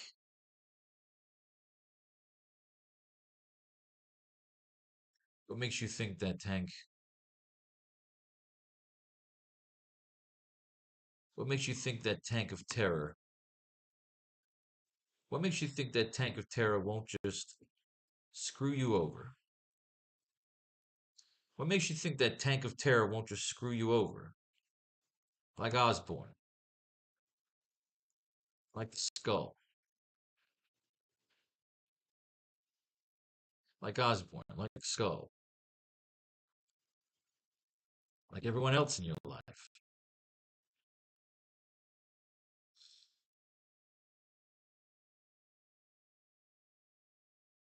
You seem to have bad luck, Adrian.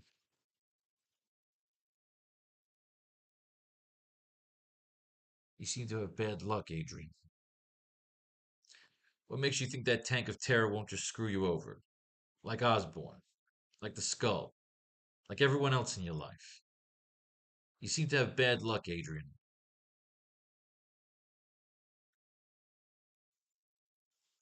Perhaps it's time to fly away. And the vulture will say to him, you really don't know what our cabal is about. You really don't know what our cabal is about.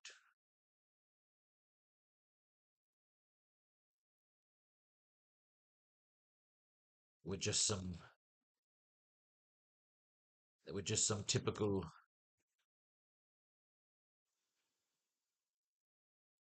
sextuplet. That were just some typical sextuplet of scars.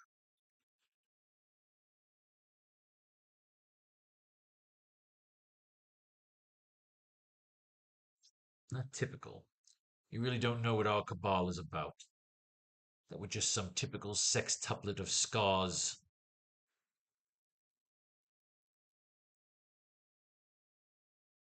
Of scars and scares. That we want to rule the world.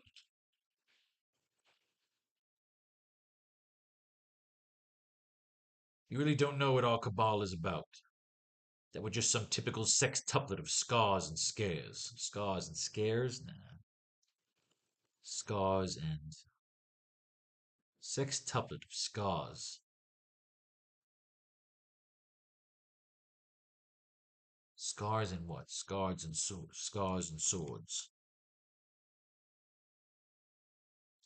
You really don't know what our cabal is about. That we're just some typical sextuplet of scars and swords.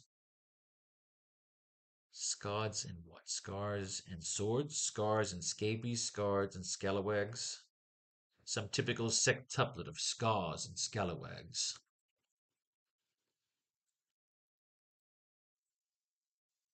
With some typical sextuplet of scars and scalawags.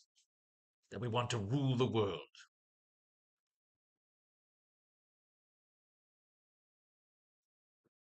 You really don't know what our cabal is about. That we're just some typical sextuplet of scars and scalawags. How do you spell scalawags? Of scars and scalawags. And we want to rule the world.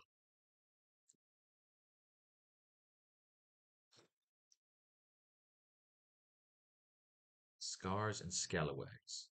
And we're just some typical sextuplet of scars and scalawags. And we want to rule the world.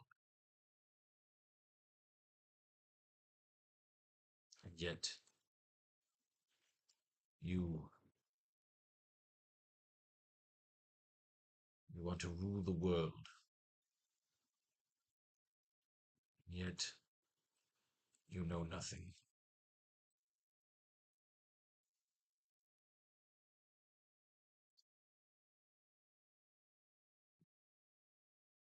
We want more than that. You really don't know what our cabal is about. That we're just some typical sextuplet of scars and scalawags. That we want to rule the world. And yet, your thoughts, just like your heroic,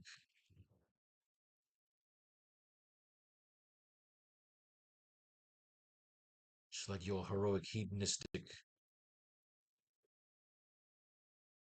and yet your thoughts, just like your heroic hedonistic,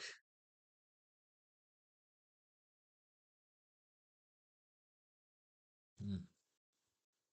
You really don't know what our cabal is about. That we're just some typical sextuplet of scars and scalawags. We want to rule the world.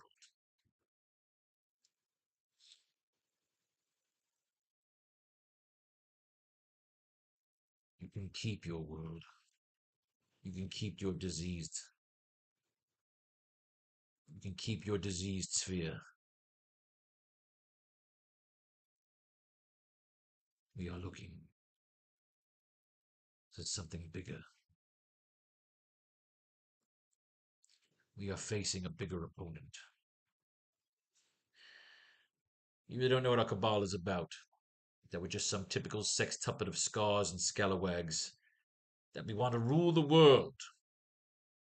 You can keep your disease. You can keep your disease sphere. You can keep your disease sphere. We are looking beyond your boring ambitions. And yet, even with your immaturity,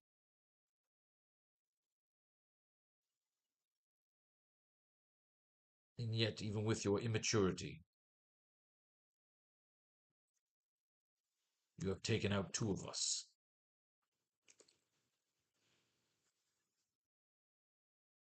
What makes you think that tank of terror won't just screw you over?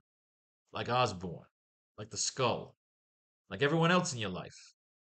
You seem to have bad luck, Adrian. Perhaps it's time to fly away. You really don't know what our cabal is about.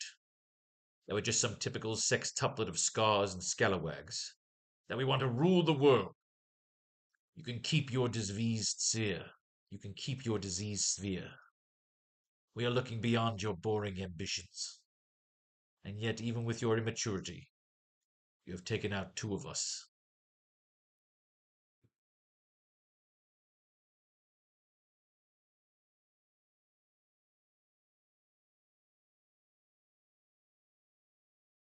You have taken out two of us.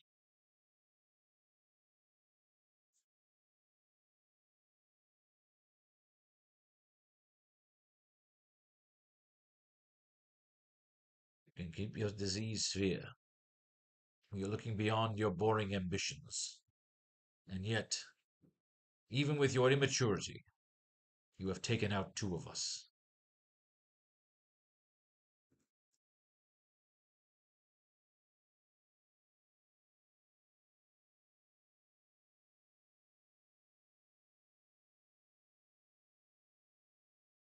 And yet, even with your immaturity, you have taken out two of us.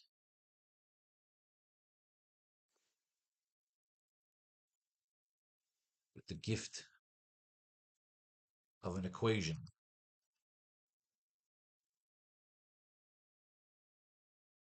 You have taken out two of us. With the gift of an equation that courses through your veins. Bang! Done! And yet you have taken out, and yet, even with your immaturity, you have taken out two of us. With the gift of an equation that courses through your veins. With the gift of an equation that courses through your veins.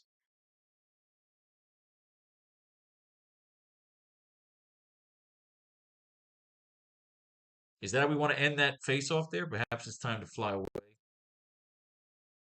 Courses through your veins.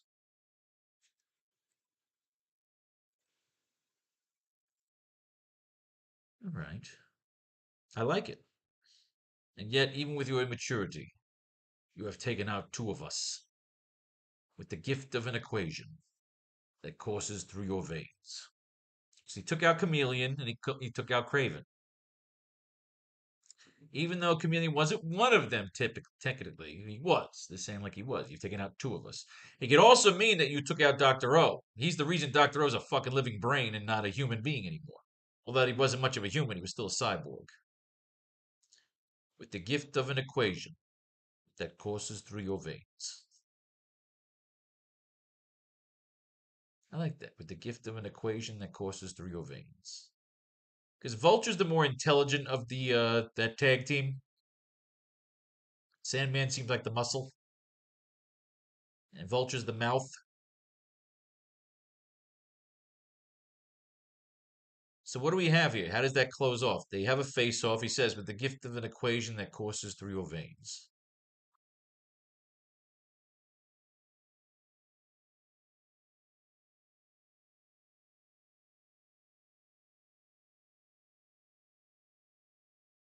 We have Peter walking away with the gift of an equation that courses through your veins. I mean, that's 7 panels there. I don't think you need more than that there.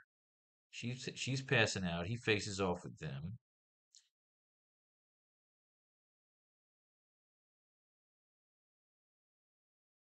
With the gift of an equation that courses through your veins. Got to figure out if I want to add one more panel there. Do we go one more panel there, or do we just move on to page 4? Hang on. All right, let's go through Team Up. Let's go through Marvel Team Up. This fucking heap shit of fucking Spider-Man, Wonder Man. We're looking to see how we want to end that page. We have a face-off. Do we just have him just walking away and getting into a fucking Jeep? And how do they know? They can't call him.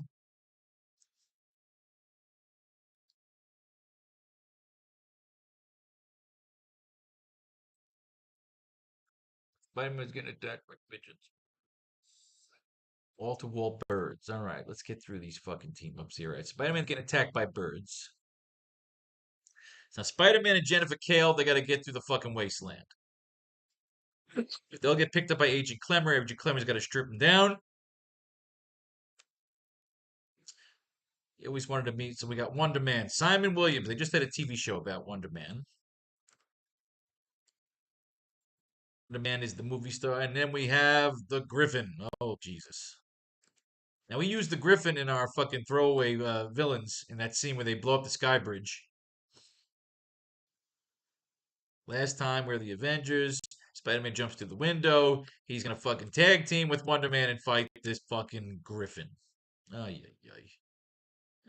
When the Griffin opens his mouth, he brings a lot of birds with him. So that means Spider-Man's got to team up with Wonder Man. They got to fuck up some gangsters. What's going on here? Johnny Horton, just another dime a dozen punk. And he was spotted by the Secret Empire. They promised him power, and they delivered. Only Horton hadn't counted on it cost his wings and claws. All right, so we're getting an origin for this shithead. The Beast and yeah, I remember. Beast and fucking Spider-Man beat the shit out of the Griffin. Now the Griffin's back. How did he even get away? I thought they beat the shit out of him and fucking killed him. He's got to use the Quinjet, the Astro Fighter. So he hangs out in the mansion because there's always got to be an Avenger on fucking on call. That works. So now we got him. They're going into a stadium. We got to go fight the fucking stupid Griffin. Hello, you fucking stupid Griffin. What am I going to do with the Griffin? All the birds are biting away. Spider-Man lands in a thud, back on the gas. The Griffin jumps down. He shoots the Griffin, hotfoots him. And then here comes fucking Wonder Man with the fucking space cruiser. He shoots away, blinds his fucking eyes. The Griffin turns into a fucking lion Griffin. And then he gets shot in the fucking chest. Then he jumps in and he scrapes fucking Wonder Man's fucking head, throws him out of the goddamn thing. Wonder Woman realizes how fucking useless and stupid he is, but he's got a cool ass trench coat. So Spider-Man's like, let these two ass fucking assholes fight. I'll shoot him with a web. I'll swing his head into here. I'll get back on the fucking twin car. I'll zap him. I'll shoot him. Let's kill this fucking useless fucking stupid villain. He's stupid and stupider and stupid. What the fuck is even a Griffin? Who creates a Griffin? It's the dumbest looking fucking thing I've ever seen in my entire life. Ooh, Red Sonja's next. But it jumps. Wait a minute. Were we not just at 76? Right. Oh, yes, it's 79. So they don't give us what happened was, I think there has to be a lawsuit with Red Sonja, but they're not letting you have Red Sonja, which is me because I'd like to have.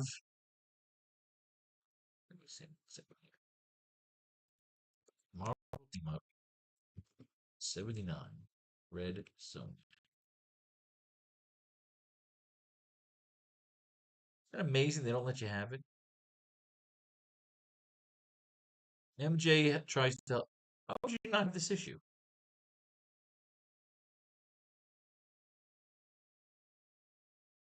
Crossbill Comics. Does that mean they're just selling it?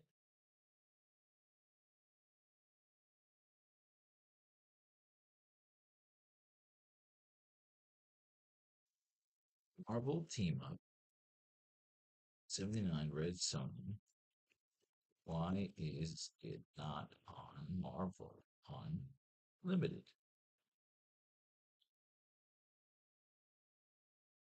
It's been collected in a trade paperback. Marvel's digital is only adding issues that have been collected or tied to a physical. My ass, everything is in there.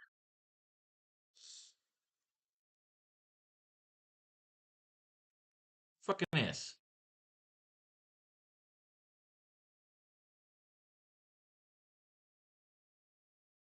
There's a reason why you're not running a fucking Red Sonja, really?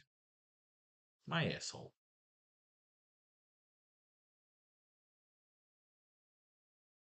Yeah, it's got the fucking issue. It's got the interesting shit. Metropolitan Night Watchman is tempted by an ancient amulet and picks it up. Meanwhile, Spider-Man arrives at the Daily Bugle and changes into Peter Parker for Christmas party. Mary Jane is present as well. The surprise, but revelry is short-lived when Robbie orders Peter and reporter Charlie Snow to the museum to investigate something strange. Mary Jane sneaks into their car and tags along to their irritation.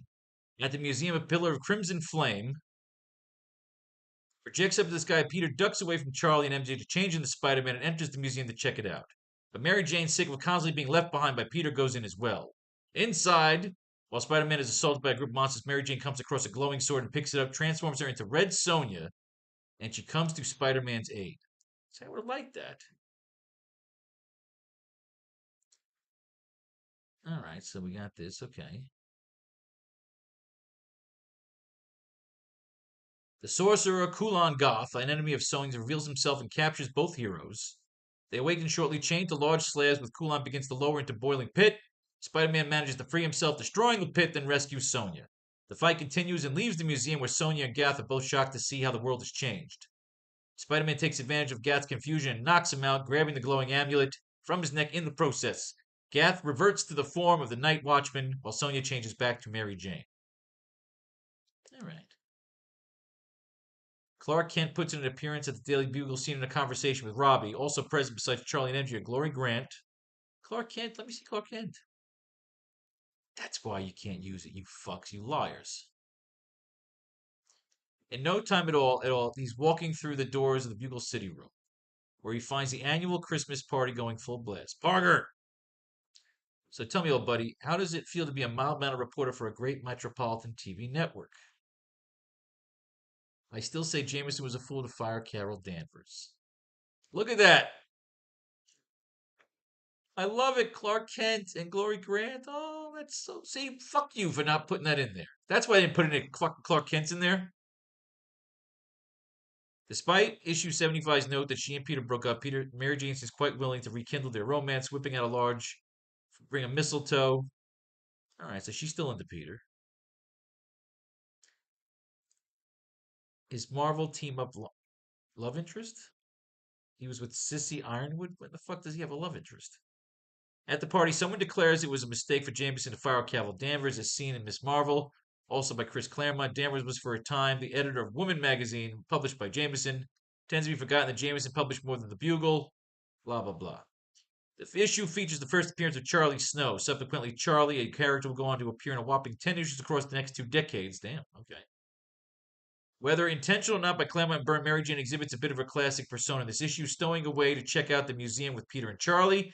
In her very first issue appearance in Amazing Spider-Man 43, she forced Peter to bring her along when he headed out photographer. Okay, who gives a shit? Throughout the series, Sonja speaks in her native tongue, which is unintelligible due to Spider-Man. While she can't understand the Wallcrawler's modern English, Kulan Gath, however, through his magic, he's able to understood by both. Leads to some funny tidbits. All right, so this is a full review. We're just going to have to read the full review.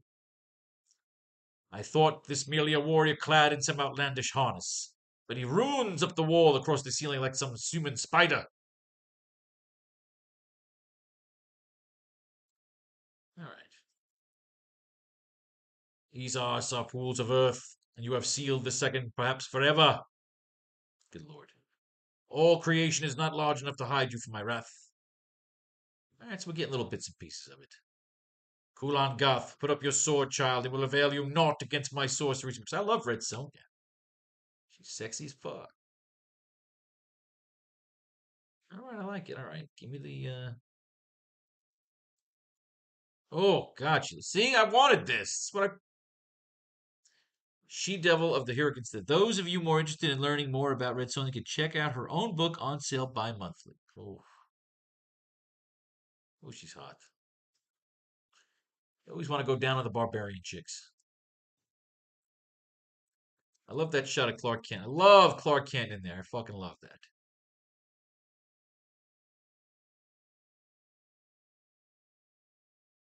All right. So we got to kind of read it in a way. Red Sonja. But do we have anything in we could use? We're going the whole Asgard way. So you don't really need to dabble into Sonja. I wanted to do something hot with like Red Skull and Red Sonja. I'm pretty sure we did that already. Red Skull and Red Sonja. Sword of the She-Devil. So Mary Jane becomes Red Sonja. That's kind of hot. Sword of the She-Devil. So boom, takes us April. You know, you read up, you read a little bit, and that's it. We went through 79. Well, kind of halfway went through it, just kind of reviewed and looked at the art and saw the story. And just said, fuck it, we can't use anything from it. Well, maybe we could use something from it. Red Sonja, Red Skull, we already got that. I got Jennifer Kale in here. Can't really use it, but it's sexy. She's sexy. Love Red Sonja.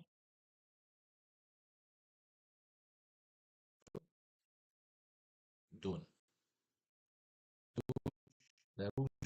Larouche, Gush, Dush. All right. So that brings us to April here, right? 89. So we did both. That brings us to April. And we're way back here in Spectacular. Let's do this.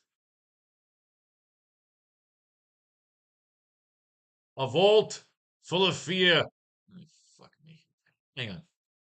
Before we do anything, you can keep your diseased fear. We're looking beyond your boring ambitions.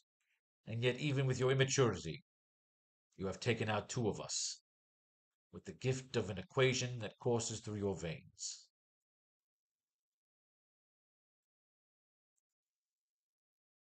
I call it. See, he's holding Jennifer. She's all fucked up. I don't know if he's got time for wise ass answers here. You have taken out two of us. We're looking beyond your boring ambitions. And yet, even with your immaturity, you have taken out two of us with the gift and equation that courses through your veins.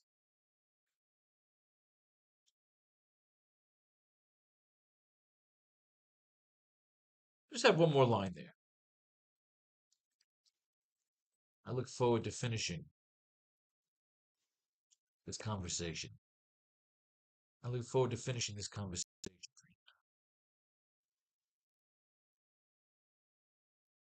I look forward to finishing this conversation, Adrian.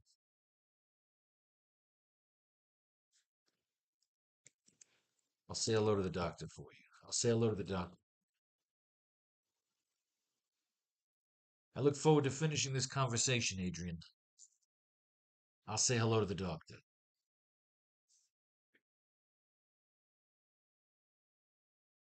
Let's make this. Can I get that fit right in here? God damn it. Cannot. Do not make me do this. I cannot. All right, start a new fucking page. It'll be fine. You'll live. I look forward to finishing this conversation, Adrian. Adrian, not Adrian. I look forward to finishing this conversation, Adrian.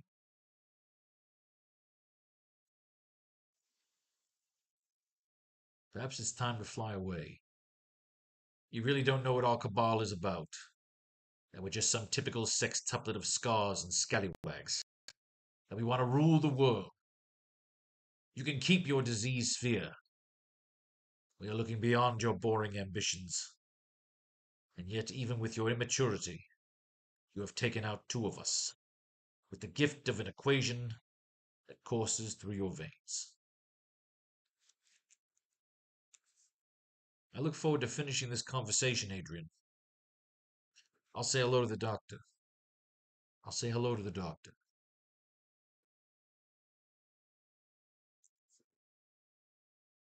Let's just get, you know what?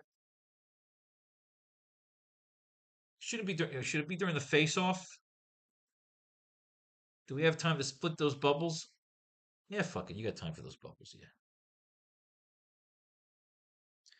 I'll say hello to the doctor. I'll say hello to the doctor.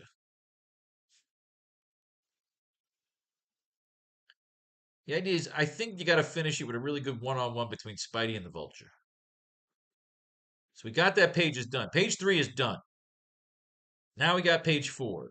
We got Peter taking Jennifer Kale out of the mountains. They got to get picked up at some point. They can't just have a car waiting for them. They're not making phone calls. There's no cell phone tech out here in the wasteland. So again, we got to have the quick, sexy, comical shot. Peter getting picked up by the chicks, like Lori Grant, whatever, and get sprayed down.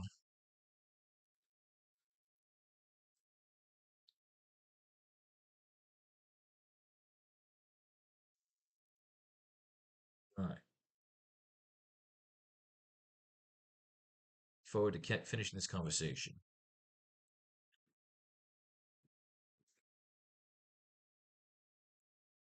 We show the sun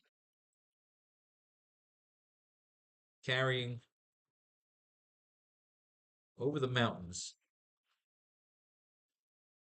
to show a time lapse as Peter and Jennifer travel,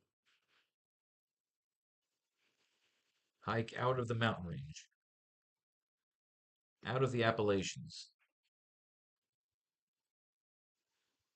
Thanks for the stupid fucking Appalachians. And back towards the ruins of Washington, D.C. We show the sun carrying over the mountains to show a time lapse as Peter and Jennifer hike out of the Appalachians and back towards the ruins of Washington, D.C. They are met along the trail by agents Gloria Grant and give me another one. Gloria Grant. Well, Liz is the nurse. She's back at the lab. We don't have Liz out there. We just saw Gloria Grant in the magazine here. Let's do some mining. Let's see which girl comes up. The masked marauder, the terrible tri-man in a vault full of fear. Oh, God, in a fucking fistful of fucking pain that I want to smash this fucking... We got balls. All right, I like this. I am Big M, the current leader of the Magyar. We've read your proposal. Yet we still do not see how you plan to succeed in eliminating Spider-Man. So he wants the Mafia to pay for him to take out Spider-Man. If you're good at something, never do it for free. Simply put, I know more about the wall crawl than he knows about himself. It's simple. Kill the Spider-Man. While you wish him removed because he has interfered with our Mafia organizations. I wish him destroyed, crushed like the loathsome, murderous insect he is. And all I ask is the Magyar leave Spider-Man to me. Oh, God damn it. Carry on my wayward son. I love the song, but you're not going to get me to root for this guy. The Magyar is listening to this idiot. Give him his plan. You displayed a knowledge of covert Mafia operations such as the Cyclone Affair. That makes you a dangerous threat. Oh, God damn it. All right, they're gonna send the thugs. What's Carrion gonna do? Little pouch in his hip. He's gonna throw some fucking sneeze dust, and these guys are gonna fucking die of the plague. They're gonna shoot at Carrion. He's gonna laugh at them. Then he's gonna fucking kill this guy. Why doesn't he just kill the mob and take over the mob? But he doesn't. He wants the mob's resources. He wants the mob's guns. He wants them all. So he's got to scare the shit out of these guys. And while he's doing that, good old fucking Peter Parker's swinging around the fucking city. Loving life, shooting by the old Empire State Building. People are checking him out. Look at him. Aunt May's in the fucking hospital. We know that he gets her out because we're a couple of issues behind because we hate this fucking title. And a girl who's married thinks she loves me. Oh, good old Mary Jane, and he's bitching. She used to love Park, but she still blames Spider-Man for her brother's death. I'll get the fuck out of here. I can't be Spidey forever, can I? There's new heroes these days. Oh, that's a little rub for Nova. I'll goof up in whammo, instant retirement. The Human Torch appears. I won't have teammates to fall back on like the Avengers. What is this? This is just them trying to show off other fucking heroes? Oh God, White Tiger again. South Bronx, if not for Hector Ayala. Oye, compañeros. They're trying to end. The White Tiger jumps out. Pale white against the moon. Oh, please just shoot everybody in this fucking issue. I hate this fucking stupid, spectacular Spider Man title. He's going to whip some ass, grab the guy. Then he's going to say, You, I'm going to smack you around. No, you stupid pimp. I'm going to smack you around, you piece of shit. Man, they're all pieces of shit. Let's go kill Hector Ayala. We don't realize that Hector fucking Ayala is also the White Tiger. It's supposed to be a fucking Spider Man story, but they're using it to get the stupid ass White Tiger over. And then this guy's throwing shit here, and then we got the Makia guy here in his fucking stupid knight's armor, and then but the fucking mobster's gonna dress up in fucking cosplay. I never saw that fucking happening. Spider-Man coming out of the fucking Citibank building. He's gonna beat the shit out of a bunch of thugs. He's gonna crush a guy's fucking skull against the wall. He's gonna get hit with a fucking boomerang. Everybody's gonna fart on him. He's gonna fight some purple thugs, which he's fought 1,000 fucking times. Why do you have these multiple titles if you don't have anything good? The android. Great. Another fucking android. That's what this fucking story needs. Spider-Man doesn't fight enough fucking androids. Then the masked marauder from the goddamn mafia. Who is the stupid masked marauder? We have to use this issue to find out who the goddamn masked marauder is. But we don't have to wait because we can go right to the next fucking issue to find out this piece of fucking shit story's conclusion. Daredevil's gonna get involved. Good for fucking Daredevil. All right, what do we got? We're good here. We're all caught up here. We're all caught up here. We're in April. We're trying to get caught up to April. That means 3 more issues of this fucking nonsense. Do we move on to goddamn annual? Strange Tales, that's where I am. Strange Tales, that's what the one I want to get to. Maybe we'll skip the annual for now and do the annual next class. I mean, it's a fucking annual at the end of the goddamn day. Blinded by the masked marauder, Spider-Man plunges to his doom. Fuck off. The reason I'm not jumping to Strange Tales first is I actually want to see if we get anything out of these fucking terrible issues. I hate Spectacular Spider-Man. But I want to go through it because it's part of Spider-Man history, and you never know where you can find a goddamn gem. I always awaited this moment since the day you and Daredevil first interfered my plans to dominate the Magia. A werewolf by night. Quite permanent. My genius has brought me to control the Mafia, so it has allowed me to triumph over you wall crawler. Where's the carry-out guy? Where's the carry-out dude? Did they just kill him off? Is he gone? Or is it carrying now the guy under the fucking mask? I don't know. Is that carry-on? Or is that just some fucking android? I don't know. Yeah, no, it's carry-on. He turns into a fucking bird, into an android. Oh, good lord. I thought the Griffin was the bird guy. Ay, ay, ay. Okay, we got petroleum, the hydraulic hoist heists skywards, the helicopter, pressurized air. Everybody's shooting at this guy. They're shooting at that guy.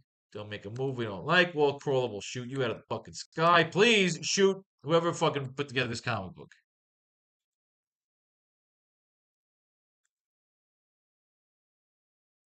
Cleared his name with the police. Yes, we know that. Mm. The Big Apple, Mary Jane Watson. She feels awful. Peter was supposed to call me last night, never did. Oh, yeah, yeah. I felt awful since I ran a pizza disco the other night. Mary Jane and Betty get it home. Peter's apartment, same thing you are, I would imagine. What's that supposed to mean, Miss Leeds? They're both fond of Peter. I guess we're competitors. Oh, God, scissor. Scissor! And you're wasting your time, ladies. Peter ain't been here all night. So you and Peter are tight that already, huh? Oh, I like where this is going. See, every now and then we find a little interesting shit here. Carrion's waiting behind the door. He's gonna fucking kill the both of them? Really? Oh shit. That's not good. Peter's gonna come home after being all stressed out, and Carrion's gonna be waiting in his fucking apartment. That's not good. And Daredevil hears the bulletin and says, "Shit, Spider-Man is no more criminal than I am." Oh, this idiot with the fucking tiger amulet. Well, I apparently I know that what didn't this guy pop up on fucking Daredevil?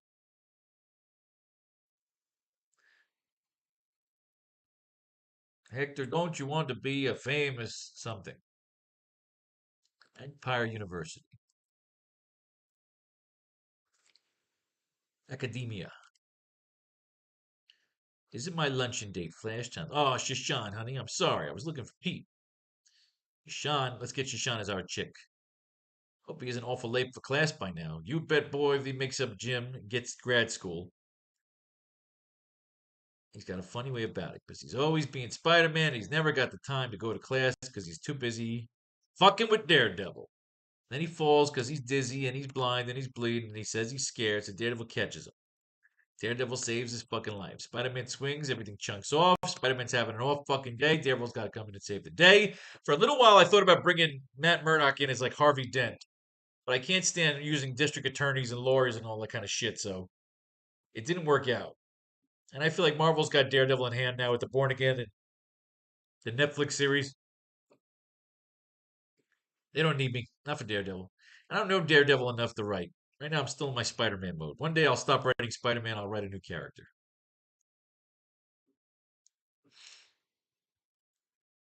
So they're all hanging out. Cages by an urban pigeon fancier constructed on the roof. Daredevil trying to make sense is forced to say. Sightless birds. Oh, yeah, yeah. What is this? The sightless superhero. You're blind? I thought it was obvious. Some joke, huh? No, some Spider-Man the blind. The blind leading the blind. Oh, yeah, yeah. Frank Miller works on this. This is Frank Miller's art, huh? I sense danger, Spider-Man, but I can't see because I'm blind. Oh, good God. Frank Miller's just a penciler. So we get to appreciate some old school Frank Miller pencils. I like that. See, that's why you go through these old issues. This is where Frank Miller got his fucking bones, man, working on this shitty title. We show the sun carrying over the mountains to show a time lapse as Peter and Jennifer hike out of the Appalachians and back towards the ruins of Washington, D.C. They have met along the trails.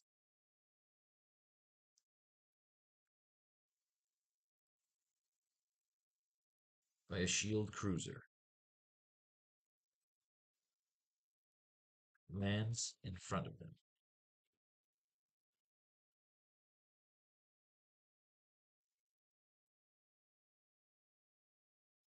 See, exiting cruiser are sexy shield agents.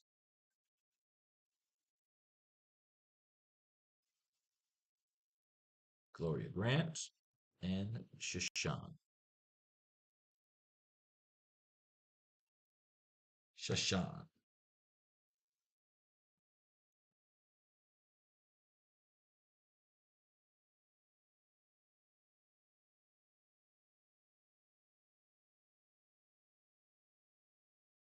As Shashan attempts to hug Jennifer, Gloria stops her.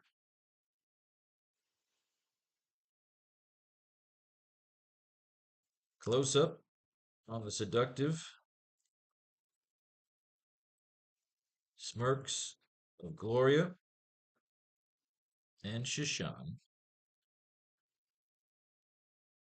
as they watch Peter and Jennifer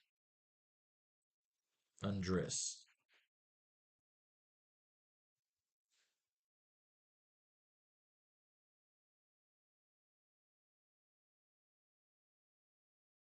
Peter and Jennifer are sprayed with hoses filled with white foam.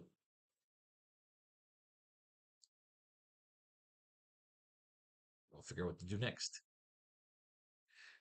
Our stories there, or this could just be like a fun page. One of those little fun pages where we see them all naked back at the base, back with Fury. Let's see what we got here. All right, so Spider-Man's blind. Daredevil's got to help him because we got to make Spider-Man blind for one fucking issue. He'll miraculously get his fucking sight back, though, right? I'm not big on writing stories where guys lose their senses. It's a typical trope that I can't stand. Hero's got to face his other senses in order to fucking succeed. Spider-Man's gonna fucking mentor around with Daredevil for a little bit. They're gonna swing around. He's gonna say, "Look, I got you, man. I'm fucking also blind. Why don't you come and swing with me for a little bit? We'll fucking team up for this issue because Marvel team up sucks, and we'll make this the good team up issue." And they show his old origin. Jumped out of the way. Frank Miller got great pencils, man. His other sense of height. It's always good to see the origin retold. And maybe because he did this whole issue with Spider-Man and Daredevil, maybe they were so impressed they fucking gave him Daredevil. This could be history in the making that we're reading right here. This shitty issue of Spectacular Spider-Man could turn out to be the pivotal issue that landed Frank Miller the coveted Daredevil job. It's gonna bring him out to Orlok. Meanwhile, I like this. We got some shit going on with Mary Jane and Betty. Almost glad Peter wasn't home. We had this chance to talk. Me too, Betty. I'm sorry I made a crack about Peter asking me to marry him. He did. I turned him down, not because I didn't love him, but because I'm not ready for marriage.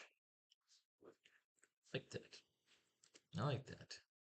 She had the kind of maturity when Ned asked me to marry instead of jumping at the security. Oh, look at this shit. You just seem to have survived. Listen, just because we're seeing the same guy doesn't mean we can't be civil. Oh, God. Three-way! Come on. Sheesh. I've been bad enough being Parker's landlady. Now I got to overhear the details of his love life. Ah, you like the landlady. We like the landlady. But unfortunately, it's Carrion.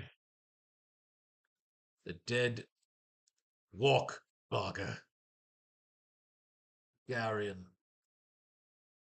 Many hours later, they go to the eye doctor.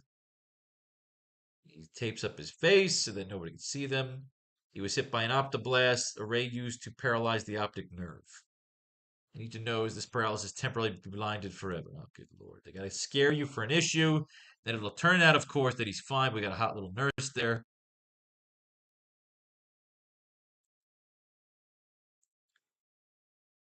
That robbery at the City Core Center was only part of a master plan. Hang my ankle. I got a spider. Can't even see. He jumps. Spider-Man and Daredevil are going to fight some more. He's got to go outside. Daredevil's all fucking concerned. They're going to chill out here on the fucking rooftop. My Spider Tracy emits a radio signal. And how do we know home in on the signal? I've got certain senses beyond the ordinary which can detect this tracer's beam. I hid my face from you in the doc's office, but now, if anything happens to me, the newspapers will identify me. Let's just go. Hold up, Wallcrawl. I'm also blind. I don't know what the fuck you look like. The Marauder have a heck of a laugh if you died walking off a roof. This masked Marauder. Who is the fucking masked Marauder? Just take your stupid fucking mask off already. Spider-Man and Daredevil teaming up. Kind of fun. Isn't it fun when they tag team together? You can get him over his fucking blindness. And all the flashes of sun and sunlight and sonar and what the fuck. Well, job's done. Go get him, DD. Drop the sob sister routine. I've said that before, I'll say it again. I wouldn't be much use in a fight. I am the Marauder, leader of the Magia. I suppose you have some earth-shattering reason to contact me in the midst of extremely sensitive union negotiating, Marauder. I'm sending my android to fuck shit up. armed with a payload of plutonium for which my men hijacked last week in New Jersey. A bomber droid capable of leveling the financial capital of the world in one searing atomic explosion which will make Hiroshima and Nagasaki pale by comparison. All I ask is to prevent it, that New York be turned over the Magyar. Immediately. It's pretty interesting. He's going to bomb the city. He's going to cremate the city. Spider-Man fights. He falls out the window. Next we have ashes to ashes and dust to dust and fuck this fucking storyline. But the art's kind of cool. We do like Frank Miller busting out the fucking pencils on this. We're getting caught up. How are we doing on our script? Let's get over here. We show the sun carrying over the mountains to show a time lapse as Peter and Jennifer hike out of the Appalachians and back towards the ruins of Washington, D.C.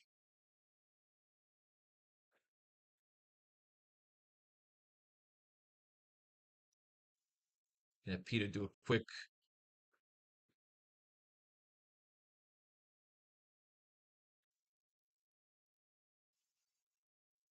say I never take you anywhere.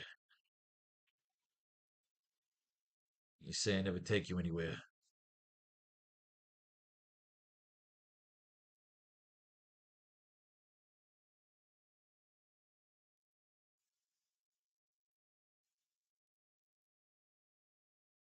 Jennifer Kale. If we survive this, Peter, remind me to take you. If we survive this, Peter, remind me to take you. Remind me to take you on a personal tour. On a personal tour of Citrusville.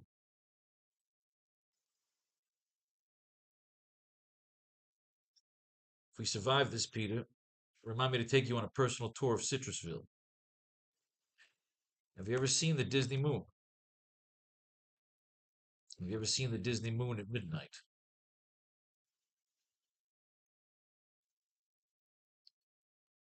Only on the big screen, love. Only on the big screen, love.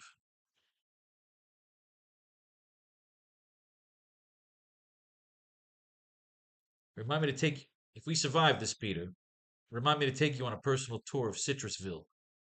Have you ever seen the Disney moon at midnight?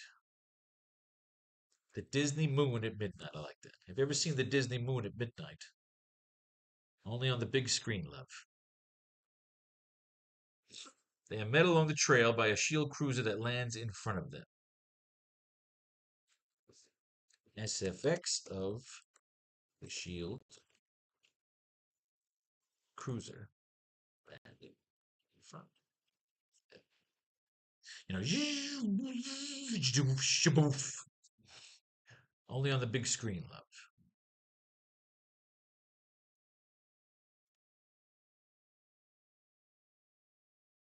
So now they need to kind of plot a little. We've laid out the page to a certain extent, but we get to see Fury again, maybe. Only on the big screen, love. So we got a quick little charming back and forth between them going through the mountains. I mean, I could shoot a nice mountain range of the Appalachians, them kind of walking through the Appalachians. They were left at the base of Venusville. They are met along the trail by a shield cruiser that lands in front of them. SFX of the shield cruiser landing in front of them. Maybe a little exposition here. And then, of course, we'll have the back and forth. He's got to strip down the hose, but give me something here. I don't want to just write a nothing page. Something here. Back to the ruins. Back in front of Fury. Something. We have to discuss negotiations. Anything.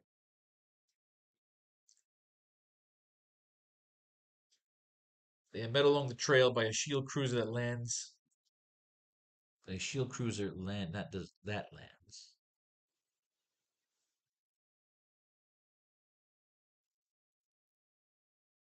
Met along the trail.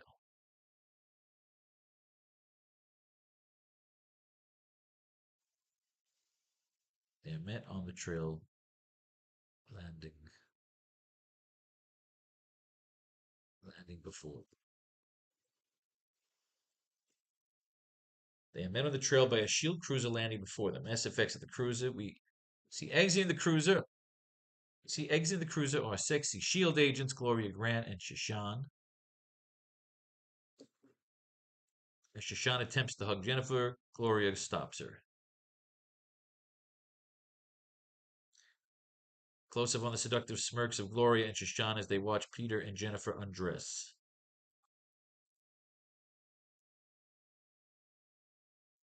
Peter and Jennifer are sprayed with hoses filled with white foam.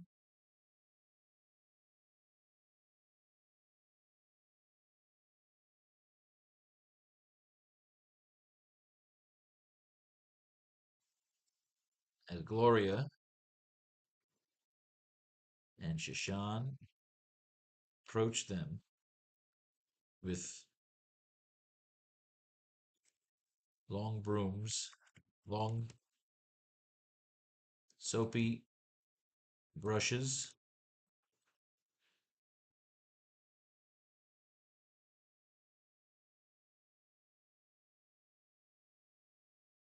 And sponges. We see exiting the cruiser as sexy shield agents Gloria Grant and Shashan. And God damn it, what did I call Gloria Grant last time? And Shashan. What were their names? Can I get the names right?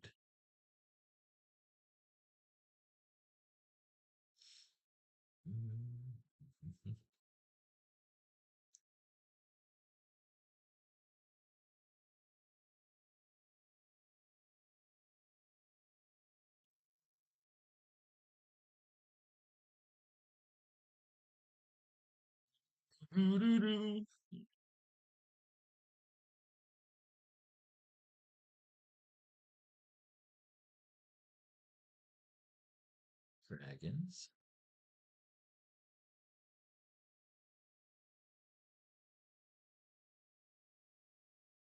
Hmm.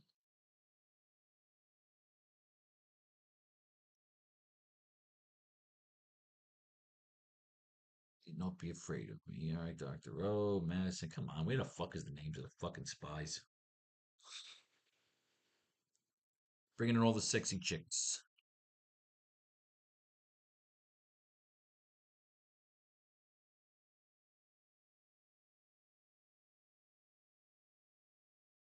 It's got to be. Here we are. Charlie's Angels. There we go. Misty Knight, The Hammer of Harlem, Colleen Wing, Steel Serpent. There we go. Boosh.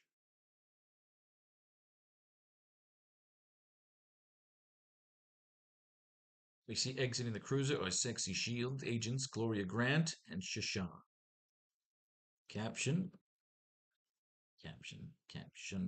Cross panel reintroduces the agents.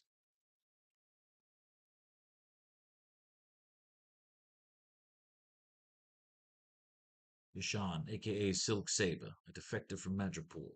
Gloria Grant, aka Velvet Viper, the voodoo priestess from Storyville.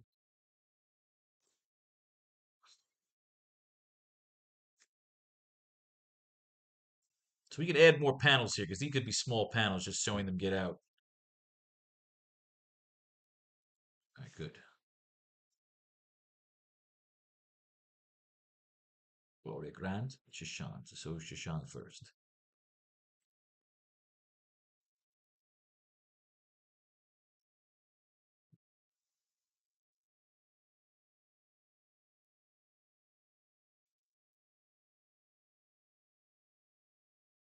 Sean, Gloria Grant.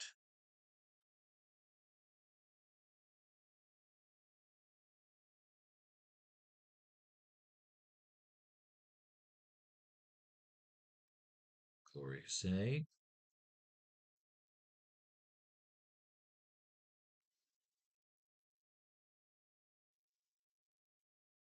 See you again, sister.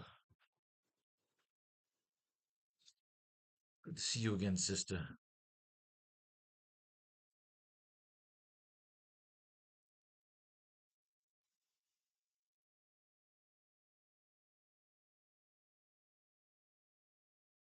It's been a run. Good to see you again, sister. It's been a run, Gloria. It's been a run.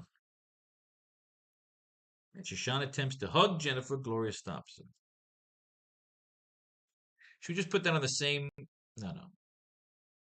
Could I have them posing getting out of the cruiser?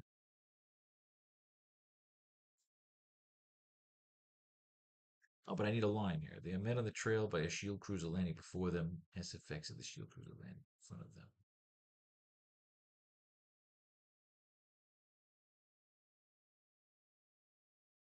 We really need a line there if there's nothing to say. Just add more panels here. Good to see you again, sister.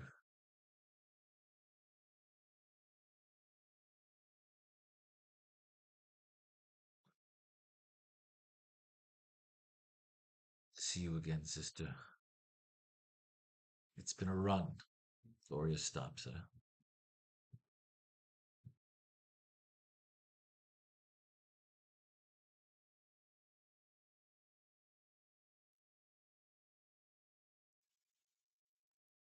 John, wait.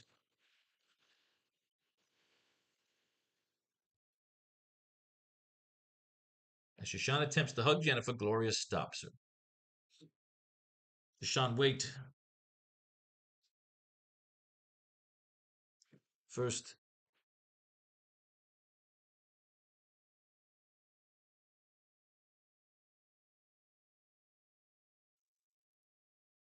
you know the drill.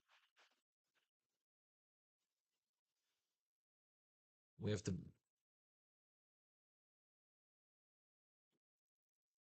eliminate. We have to eliminate. Shoshana, wait. You know the drill. We have to eliminate all trackers. We have to eliminate all trackers and radioactive concerns.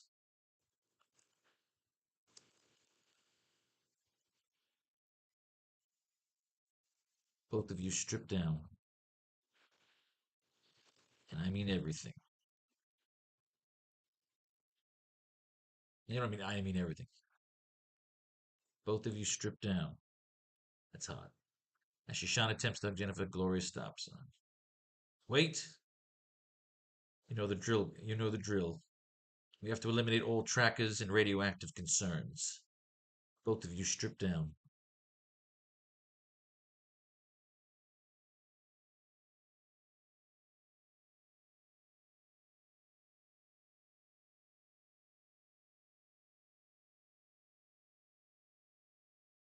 Close up on the seductive smirks of Gloria and Shoshana as they watch Peter and Jennifer undress. All right, we get a little flirtatious here. Both of you strip down.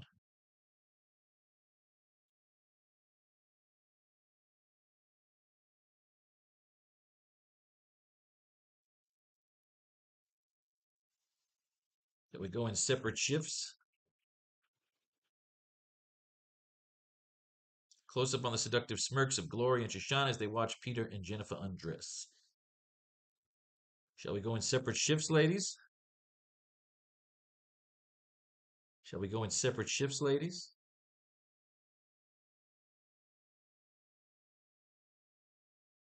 And Gloria could be flirtatious and say, well, Peter. Clemmer said, you don't like to waste any time.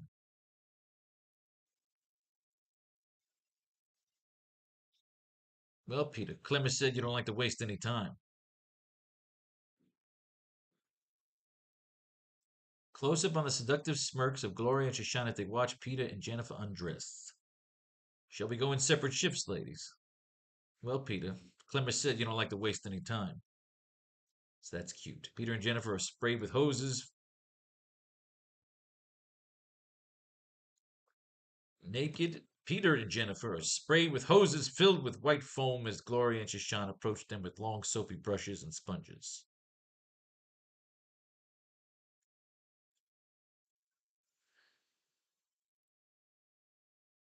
And Jennifer can flip it around with, you say I never take you anywhere. You know what? I'd like to have it. Let's have her fucking take out snipe a fucking drone first before she makes them strip down.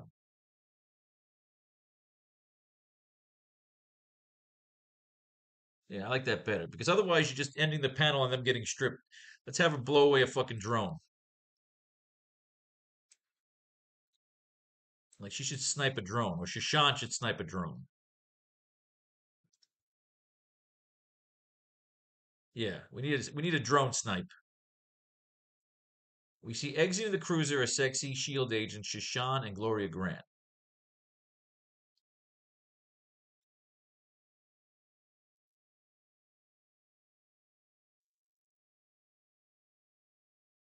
Okay, all right, so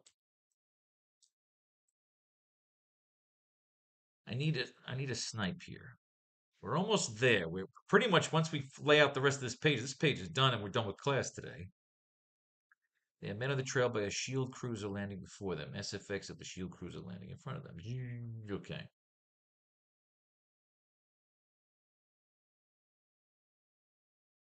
See you again, sister. It's been a run.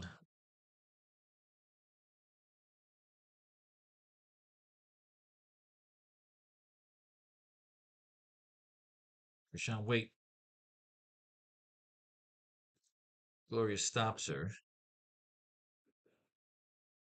See, I want you to know the drill.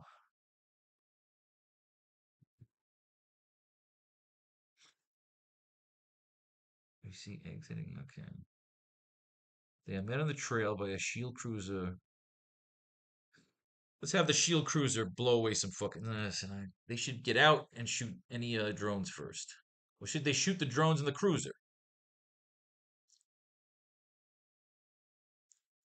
Only on the big screen, love.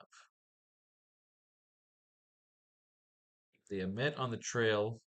Fuck it, you can have Red Skull watching them. Gotta figure out how to fucking just finish out this page. Men on the shield by a shield cruiser landing before them. SFX. We see on the cruiser. Okay, see you again, sister. It's been a run. Gloria stops. Shashan, wait. You know the drill. We have to eliminate all trackers and radioactive concerns. Both of you strip down.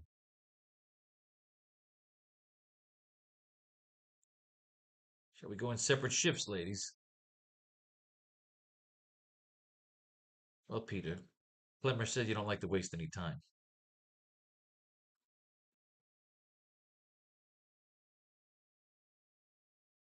Plemmer said you don't like to waste any time.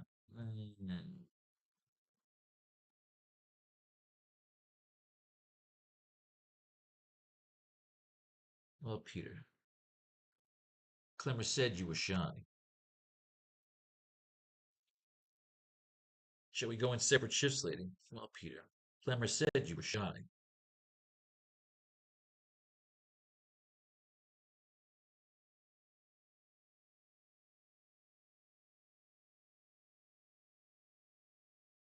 Should we have the Red Skull watching? Is that how we want to end it? Do we want to end it creepy? Or should they blow away a couple of drones?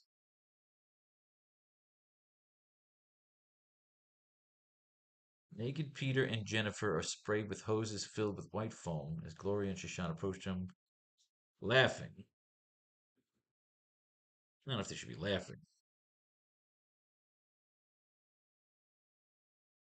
Would they be bathing them right outside there in the mountains like that? Well, yeah, when they pick them up, they got to bring them. I just got to figure out how to end this fucking page. This is a rough one. Are we up to, what are we here? What month is this? Would this finish this fucking run here? Yes, let's finish this carry-on run. Maybe that helps us. The android is getting shot down by the androids, just carrying. Is it still Frank Miller? Again, let's enjoy Frank Miller's art at least. The story is fucking terrible. Again, this is definitely where Frank Miller got launched under Daredevil. So again, ooh, the 47th Street penthouse. We got the penthouse of the Masked Marauder. Could we please find out who the stupid Masked Marauder is? Drag this fucking shit out for issues. Is Bomber Droid, the mayor's office, the Marauder that teleport himself to safety. What about the 8 million New Yorkers, Mr. Mayor? It's a Daredevil and Spider-Man are beating the shit out of the Mafia. The Magia. Plunged into utter darkness. Everybody goes away. Daredevil uses his radar sense. Must be equipped in flared lenses. Daredevil knows where he is. He's shooting at Daredevil. The android's flying around. Spider-Man's trying to get the android. Does he have his stupid eyesight back? It's a bomb. It's an H-bomb. Bomb droid. The Crimson Clown. Everyone's getting slapped with fucking nightsticks and bushes and bullion, and the bird dog's nose diving. And there's a big bomb explosion, and Spider-Man stops it, but it's impossible. Then he punches the fucking guy, and we have the mask off, but it doesn't matter who he is, just some random asshole. That's who it is. He's trying to save us. J. Jolly Jameson. Spider-Man has discovered a secret of sightlessness, also known. Oh, good God! What plot armor that he can see again? He magically can fucking see again. He's not blind anymore. He's got the Billy Club. Daredevil helps him with the Billy Club. Defeated dregs of the mass marauders. It's over, Legacy. We won. Spider-Man now has radar sense. The ravaged Chelsea apartment. Everybody thinks Peter's dead. Because Carry-On, who's just been sitting there stalking Peter's apartment for a while.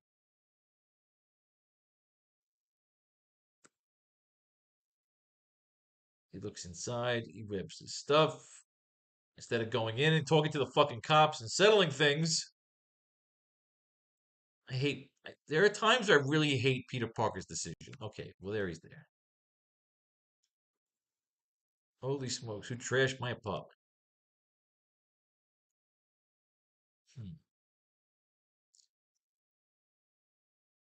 I hurt my eyes in a chem lab experiment. Why don't we like you take care? Oh, look, all these bitches. Betty, I think what the man needs is rest, not recreation. You can crash at my place, Pete. Oh, Hector, good old Hector. Ugh, God damn it. Stays at his fucking apartment. I could fit Harry of Osborn, the Green Goblin. Harry's been all normal. Who the hell knows who I am? Oh my good lord. It's the fucking White Tiger again. Somebody's killing people. Ashes to ashes part. Is this Smythe still? It can't be Smythe. Die, Parker, you murderer. So Hector Legal is getting fucked up. Peter Parker's getting fucked up. Carrion's getting fucked up. Everyone's getting fucked up. Holly Gillis, Empire State University freshman, has come to apologize. Oh, God. Gives a shit. This fucking stupid hero, Carry-On. I fucking hate Carry-On. My wayward son. Guard down the stairs, full mood centrified. The Joker's a certified loony. My eyes, I can't see again. Stab my eyes. Dust to dust. Vader's death been a proper punishment for murderers. Parker is killed. No court can judge him. Why does Carry-On hate Peter so much? I don't fucking care. This title is terrible. We all caught up in April. April. April. Dust to dust. Sometimes it's hard to get these done. It's all about. Dust to dust. Still have stuff to play with in this annual. We can't seem to get this fucking page done. I don't like to force it. We survived this, Peter. Remind me to take you on a personal tour of Citrusville. Have you ever seen the Disney moon at midnight? Only on the big screen, love. They are men on the trail by a shield cruiser landing before them.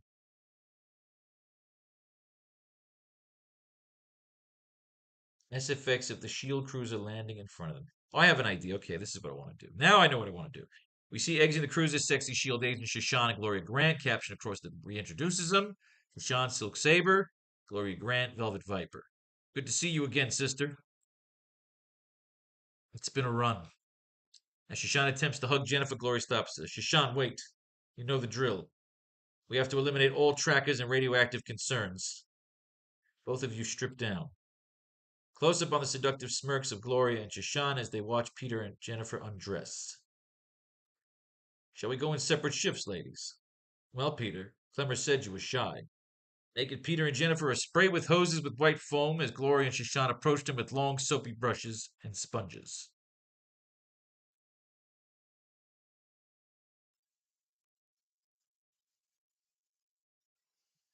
I like this. We're adding 2 panels here, but Before any other fun takes place, we see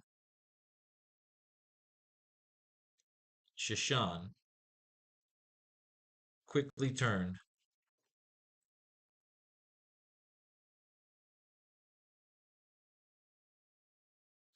her blaster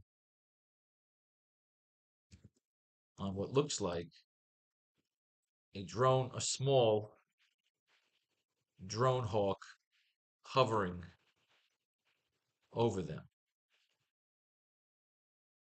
But before any other fun takes place, we see Shashan quickly turn her blaster on what looks like a small drone hawk hovering above them. She blasts away the drone hawk.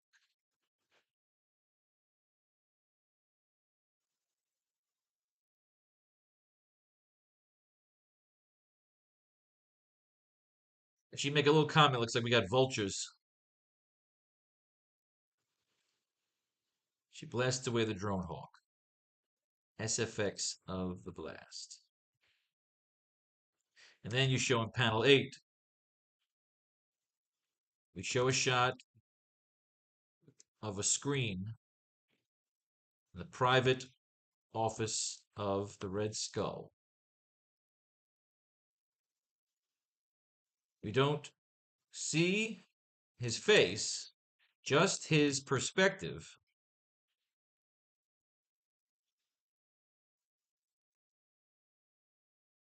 Holding his cognac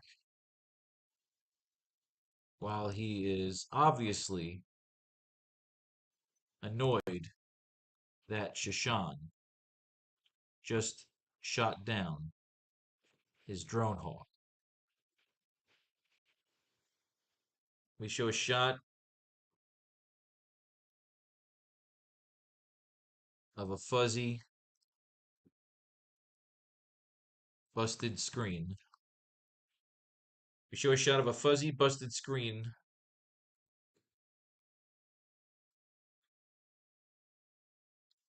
on the monitor, on one of the monitors. Private office of the Red Skull. We don't see his face, just his perspective holding his cognac while he is obviously annoyed that Shashan just shot down his drone hawk. There we go. That's how you end a fucking page. We are done. Let's get the dialogue first. You don't need too much dialogue here. This is more long action. Before any other fun takes place, we see Shashan quickly turn her blaster on what looks like a small drone hawk hovering over them. She blasts away the drone hawk, SFX of the blast.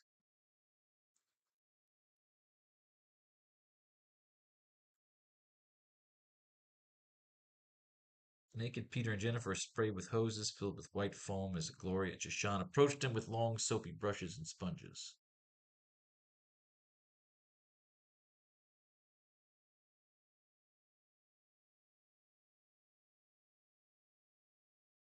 SFX of the laughing.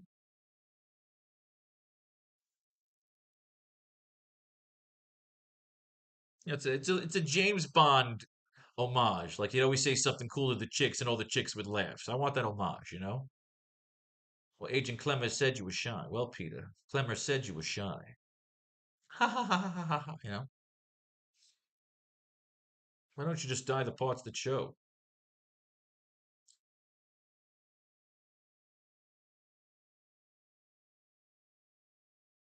Clemmer says you were shy. Clemmer said you not sky. Clemmer said you were shy.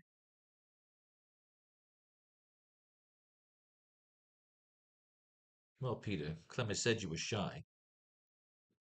At least for the first bath. Or just, well, Peter, Clemmer said you were shy.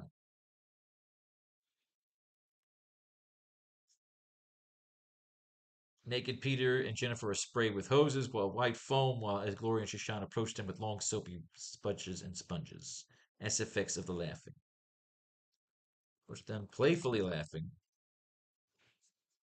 Before any other fun takes place, Shashan quickly turned her blast on what looks like a small drone hawk hovering over them.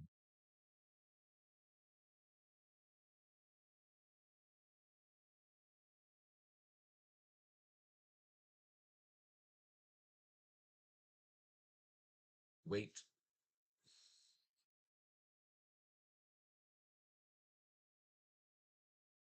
So Shishan say real quick.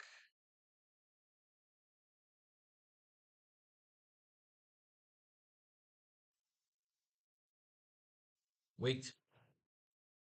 She blasts away the drone hawk. SFX of the blast.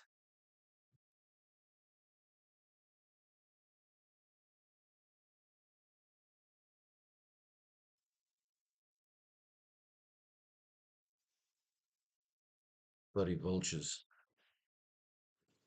Bloody vultures are everywhere. I like that line right there. SFX of the blast. Wait. Whoosh. Bloody vultures are everywhere.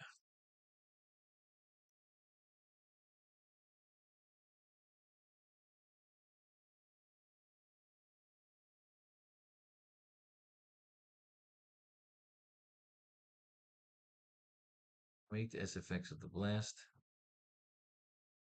Bloody vultures are everywhere. Do you move the line? Move the line here.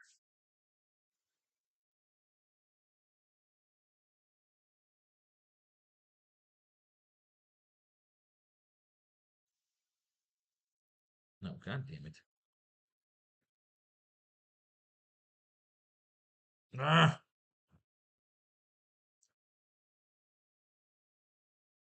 I don't want a paragraph here. Your time is gonna come. All right, good. We show a fuzzy, busted screen on one of the monitors in the private office of the Red Skull. We don't see his face, just his perspective, holding his cognac while he is obviously annoyed that Shishan just shot down his drone hawk. Voiceover. Bloody vultures are everywhere. Boom, done. Ladies and gentlemen, pages 3 and 4 are in the books. That is class number 2. May fate and fate decide your fortune. If you like what you read here and enjoy our classes, donate, of course. Pledge, not donate. Pledge to the new Faro's Lounge Kickstarter. I have to go for a swim and then go get my daddy, my bulldog, from her groomer. Peace, love, and war. All that shit in between. See if the number goes up while I magically do this and shut off my camera. Dab.